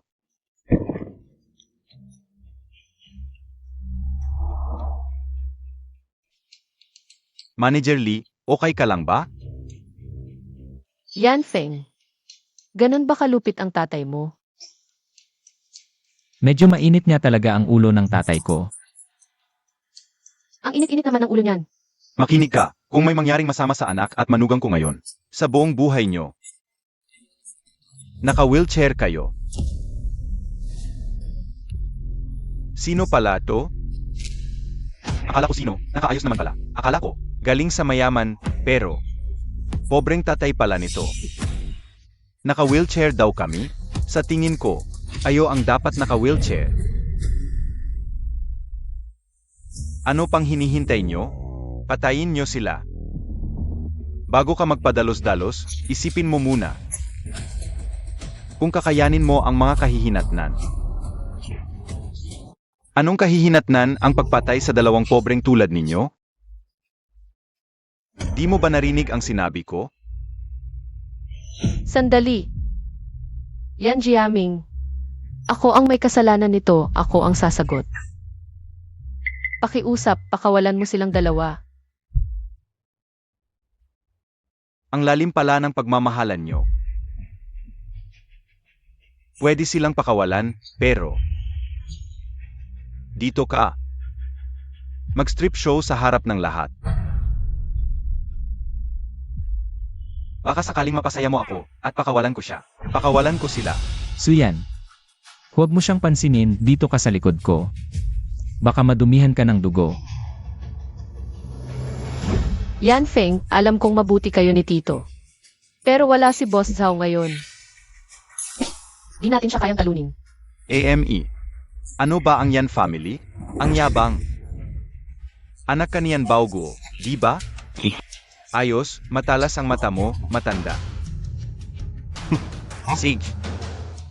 Bibigyan kita ng pagkakataon ngayon. Paatrasin mo ang mga guard mo, lumapit ka, at humingi ka ng tawad sa magiging manugang ko. Kung hindi ko palalampasin ang Yan family. Napapanood mo masyado ang mga short drama. Kayo, baka naman nawawala na sa sarili.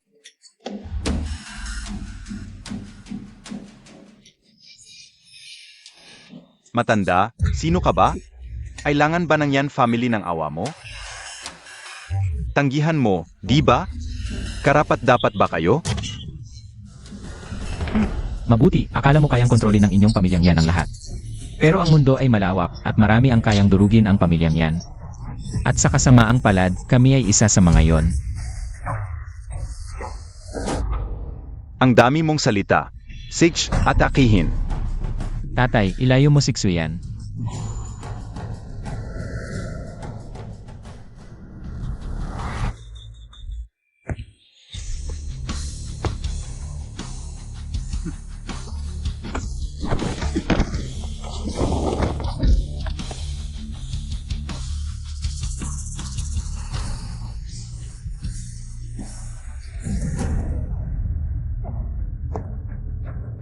Magaling, anak.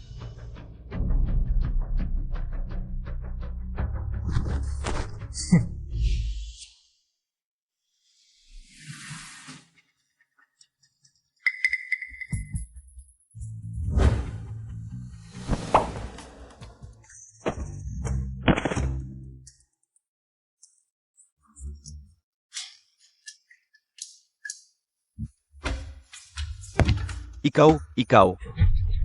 Anong gagawin mo? Ano pa? Siyempre, lalabanan kita. Ikaw, Ano ikaw? Kanina ang tapang mo ah. Xuyan, hanggat nandito ang pamilyang yan. Wala nang mang-api sa iyo.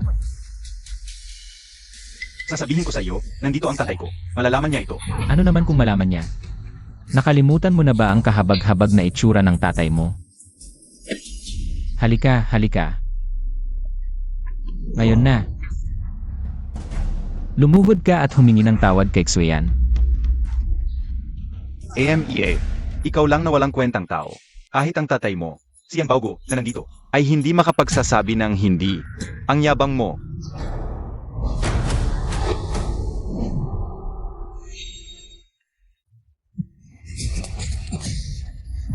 Diyos Chiao, sa wakas dumating ka na.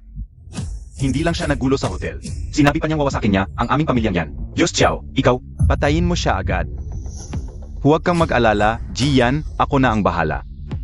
Xiao, Diyos Chiao, hindi kaya siya yung si Diyos Chiao na nakapatay ng baka sa isang suntok. Si Diyos Chiao ang 8 taong champion. Hindi pa natalo hanggang ngayon. Talagang sigurado na silang manalo. Diyos Chiao, sa wakas dumating ka na. Ipaglaban mo ang aking karapatan. Sinipa nila ang aking itlog hanggang mabasag. Ano? Maliit na trick lang. Nagmamagaling ka pa?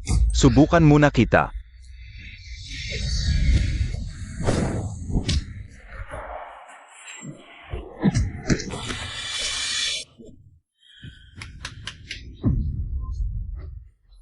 Ang galing, Diyos Chiao.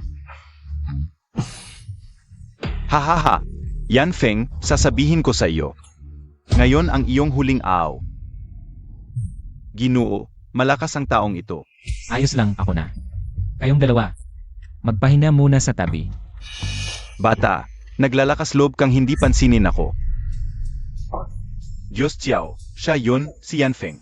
Sinabi niyang wawasakin niya ang aming pamilyang yan. Diyos Chiao, kung mapuputol mo lang ang kanyang 2 binti, bibigyan ka ng aming pamilyang yan ng 100 milyon bilang gantimpala. Salamat, Jian. Matagal na kaming magkaibigan ng iyong ama.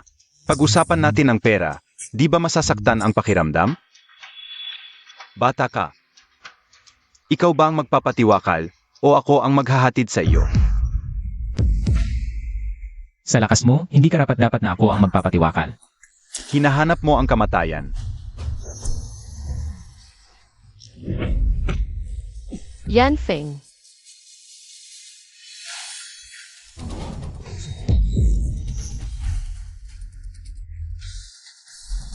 Ganito lang ba ang kaya mo? Ano ang nangyayari? Ngayon, ako naman.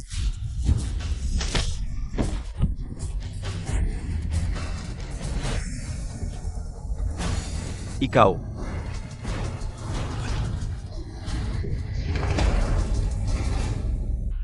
Ano ang nangyayari? Si Chiao, ang dakilang Diyos, hindi man lang nakasalo sa isang palad niya. Yan Feng, ikaw. Mabuting bata, karapat-dapat sa akin. Ang anak ni Yan Fukang.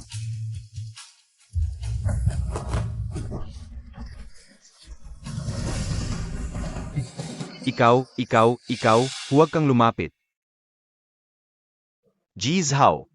Huwag kayong mag-alala, ang Strongshin Group, ako ang magiging ahente nito. Talagang hindi kayo mabibigo. Mabuti naman. Nga pala, may isa pang bagay, ang aking binata. Ay nakapagkasunduan na sa kasal ni Genji. Jian, ang tagapangulo, ipinagbilin sa akin na sabihin sa iyo. Kung ang iyong anak ay mang-asar pa kay Genji, isa hinaharap, talagang mahigpit naming parurusahan. Pakiusap, sabihin mo kay Jian, ang tagapangulo, huwag siyang mag-alala. Ang batang yun, ikinulong ko na sa hinahara. Talagang hindi na makikialam kay Jian, ang binata. Mas mabuti yan, magandang pakikipagtulungan.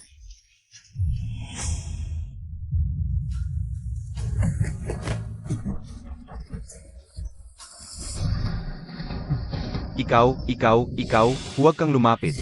Ang daming tao. Bakit kayo natatakot sa kanya? Sabay-sabay tayong lumaban.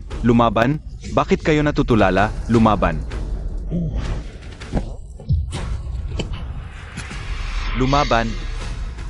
Tumigil kayong lahat.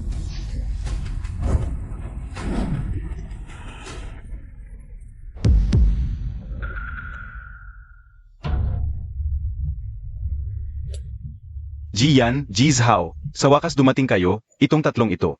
Hindi lang nakagulo sa aming hotel, kanina. Muntik pang masipa ang itlog ko. Dali, ipadakip sila, dakipin. Tumahimik ka. Ang lakas ng loob. Mabuti at dumating kayong dalawa, Yan Baogu. Ang anak mo ay napakayabang. Hindi lang inapi ang anak ko sa harap ng publiko. At ang magiging manugang ko, kahit na dumating ako, sasabayan pa akong ayusin. Hindi, Jian, ang tagapangulo, pahupain ninyo ang inyong galit. Ako, talagang bibigyan kita ng kasyasyang paliwanag. Hindi na kailangan ng paliwanag, kanina, binigyan na namin siya. Nang maraming pagkakataon.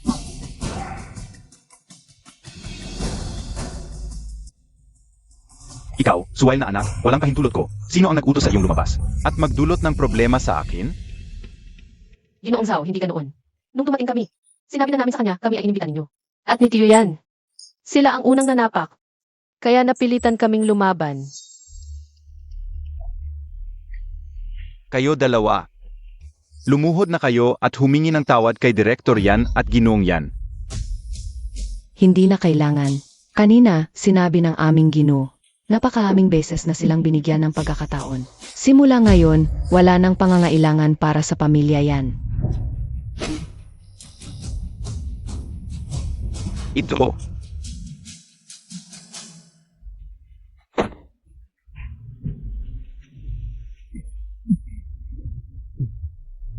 Direktor Yan. Ginoong Yan. Kasalanan ko, hindi ko sila nadisiplina ng maayos. Patawarin ninyo kami. Alang-alang sa mga serbisyo ng pamilya yan. Tara na. Hindi natin kayang kalabanin ang taong ito. Hindi ba si Xiao? Bakit ganoon na ang hitsura niya? Ano ang nangyari? Binigyan ko kayo ng pagkakataon, hinintay ko kayo para maghihiganti kayo. Yan Feng, Tiyo yan. Tsuyan, sa mga taong hindi karaniwan. Kailangan ng hindi karaniwang paan. Huwag mo silang ipagmakaawa. Hindi. Nanay, tatay, bakit kayo nandito? Tsuyan, ano ang nangyari? Bakit nakaluhod si Yan Baogu dito? Tatay, tumayo ka. Ang pamilya yan, kahit papaano, ay isang kilalang pamilya. Kung mawala sila, hindi tayo mamamatay sa gutom. Anong sinasabi mo? Alam mo ba kung sino? Ang nasa harap mo? Kilala ko siya. Hindi ba ito yung gwapong trabahador sa konstruksyon? Yan Feng, hindi ba si Ginong Zhao ay naging ganoon dahil sa kanila? Gago. Siya ang pinakamayamang tao sa Beijing, ang pinuno. Sa 4 na dakilang pamilya, ang patriarka ng pamilya yan, si matandang yan. Ang dukha na sinasabi mo, ang taong iyon ay ang nagpakababa at nagpakahirap sa loob ng 3 taon. Ang tanging tagapagmana ng pamilya yan, ang pinakamayamang tao sa Beijing. Ano? Tunay ka bang isang mayamang ginoo? Tsuyan. Mayroon kaming kasunduan sa loob ng 3 taon. Sa loob ng 3 taon, hindi kami pwedeng magbunyag ng aming tunay na pagkatao. Kaya nitong mga nakaraang taon, maami kang pinagdaanan kasama niya. Pero maging kampante ka. Muling babayaan ng pamilya yan ang lahat ng iyon.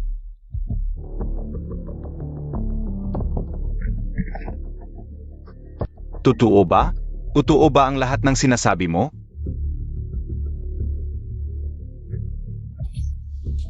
Ang 20 bilyon, wala itong kinalaman sa pamilya yan. Ito ay ibinigay sa amin yan, Feng. Siyempre, sabi ko na nga ba, sino pa ba ang may ganoong impluensya? Para direktang ipaayos ito ni Zhao Hongqiang. Ngayon naintindihan ko na. Yung ginawa natin kay Yan Feng dati, ito. Ayo po ang mga magulang na mapapangasawa. Di ba? Pakiakyat muna para magpahinga. Ayusin ko muna ang mga bagay-bagay dito. Sunod na lang ako. Chairman yan, bulag kami, hindi namin nakilala ang inyong kadakilaan. Pakiusap, bigyan niyo po kami ng isang pagkakataon. Sige na? Yemi, ngayon lang kayo natakot. Nga, yung master yan, wala po akong kinalaman dito. Siya, si Yan Jiaming, siya po. Siya ang nag-utos sa akin na gawin ito. Kung hindi ka naghahabol sa akin, gagawin mo ba to, ha? Xiao Feng, ikaw na ang bahala dito. Sige pa, alam ko na. Feng Ye, mali ako. Talagang alam kong mali na ako. Pakiusap, huwag niyong kanselahin ang partnership ng aming 2 pamilya. Ay kanina, hindi mo ba gustong mag-strip show para sa'yo, Siksuyan? Hindi, hayop ako. Wala akong kwenta. Hayop ako. Talagang alam kong mali na ako. Feng Ye, bigyan niyo po ako ng pagkakataon. Yung master yan. Bigyan niyo po ako ng pagkakataon. Yung master yan. Sige, kayong dalawa. Mag-strip show kayo sa harap ng lahat. Sumayaw.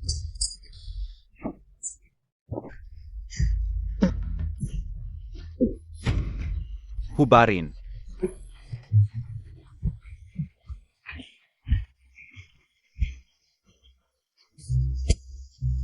Pwede ba? Yung master yan? Maganda ba? Pwede na ba? Yung master yan, tingnan nyo, bago kong natutunan, yung master yan. Sige, tama na, akala nyo ba? Matutubos na ang kasalanan nyo sa pagsayaw. Sabi ko na, maghihirap kayong malagutan ng hininga. Zanglong Zhao. Oo. Yung master yan, patawarin nyo po ako, iwanan nyo na ako, yung master yan. Feng Ye, alam kong mali na ako, Feng Ye. Basta patawarin nyo lang ako, patawarin nyo ang aming pamilyang yan. Gagawin ko ang lahat, itong hotel na ito. Ibibigay ko rin sa inyo bilang bayad pinsala. Sige na? Gusto ko ba ng hotel mo? Sasabihin ko sa inyo, ang mga humiya sa akin, wala akong palalampasin. Xiao Feng, ako. Nanay mo naman ako sa batas, patawarin mo na ako. Pwede ba? Xiao Feng, nagbago na kami, nagsisi na kami. Dito, ano to? Tumayo na kayo. Kung hindi mo kami patatawarin ngayon, hindi kami tatayo. Dito na lang ako mapapakaluhod. Xiao Feng, sa susunod, hindi na magiging suplado-suplada, hindi na talaga ulit, hindi ka na nila hahamakin. Tama, bigyan mo naman kami ng isa pang pagkakataon. Alam na ng tiyahin ang pagkakamali niya. Mali talaga. Vice, alam namin. Paalang kay Tsuyan ang lahat ng ginawa ninyo. Ganoon nga, ako na ang magpapatawad para sa batang ito. Dito, tita, tumayo muna kayo. Ganito. Ang mga nakaraan, kalimutan na natin. Pero, kung ganun pa rin ang ugali ninyo, talagang hindi ko na kayo kikilalanin. Hindi na talaga namin gagawin. Ang dating pagtrato sa iyo, ituturing na kitang parang sariling anak. Tama. CJ. Tara, tayo na. Feng, ako? Umalis ka. Huwag kang makulit. Tsuyan, tingnan mo naman, ang tagal kitang pinaglingkuran. Bilang isang taong tapat sa iyo, Pwede bang? Makiusap ka kay Feng para sa akin? Yan Jiaming, kasalanan mo ito. Yan Baogo, 1 minuto lang ang ibibigay ko sa iyo. Dali-daliin mo umalis kasama ang anak mo. Ito. Yan. Pwede bang bigyan mo ako ng konting respeto? Lani, may respeto ka. Kung ganoon, gusto mo bang lipulin ang aming pamilya? Ano ngayon? Sige. Kayo ang may kasalanan nito. Yan Baogo, ano ang balak mo? Wala naman. Gusto ko lang ng buhay para sa pamilya namin. Pero kung gusto ninyong ubusin kami, bakit hindi ko samantalahin ang dami ng tao ngayon? At isama kayo sa hukay? Yan Baogo, mas mabuting sumuko ka na lang. Baka isipin pa naming bigyan ka ng disenteng libing. Ano ang sinasabi mo, yan Baogo? Ang tatay mo, matagal na sa mundo. Hindi ako takot sa mga banta mo. Yan Baogo. Kaya mo bang isama kami sa hukay?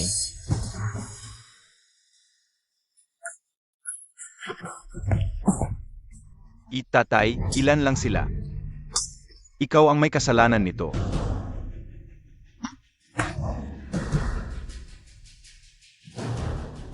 Yan, sa negosyo, magaling ka.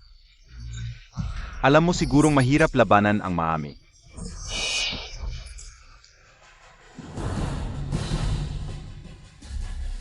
Ginoong yan, binatang yan.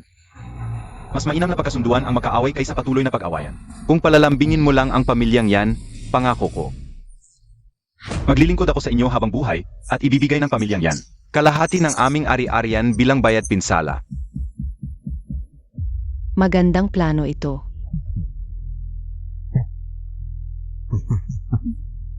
Gusto mo maggatayan ng dami ng tao? Sige.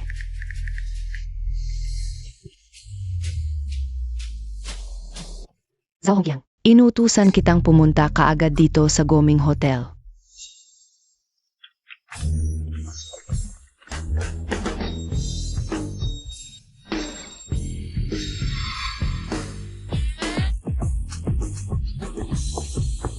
Paumanhin ginoong yan, huli po akong dumating. Kalibutan nyo ang lugar na ito, lahat ng tao dito. Walang makakaalis. Opo ginoong yan. Palibutan.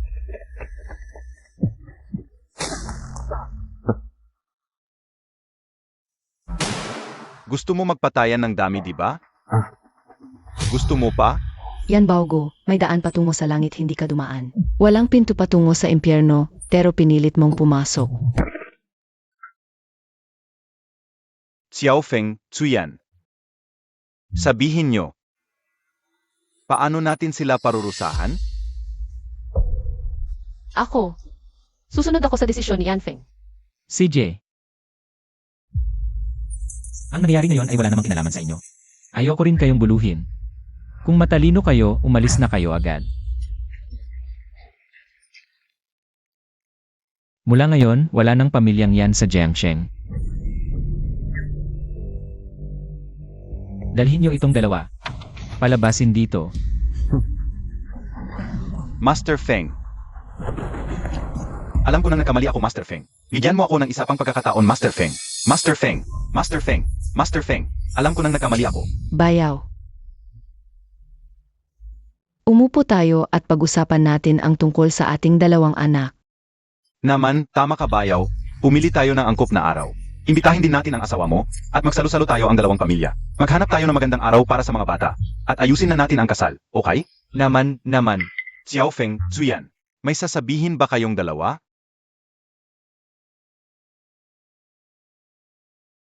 Susunod lang kami sa inyong desisyon. Opo, itay, tito, titita, bagay na ito. Kayo na pong mga matatanda ang magdesisyon ng petsa. Napakaganda.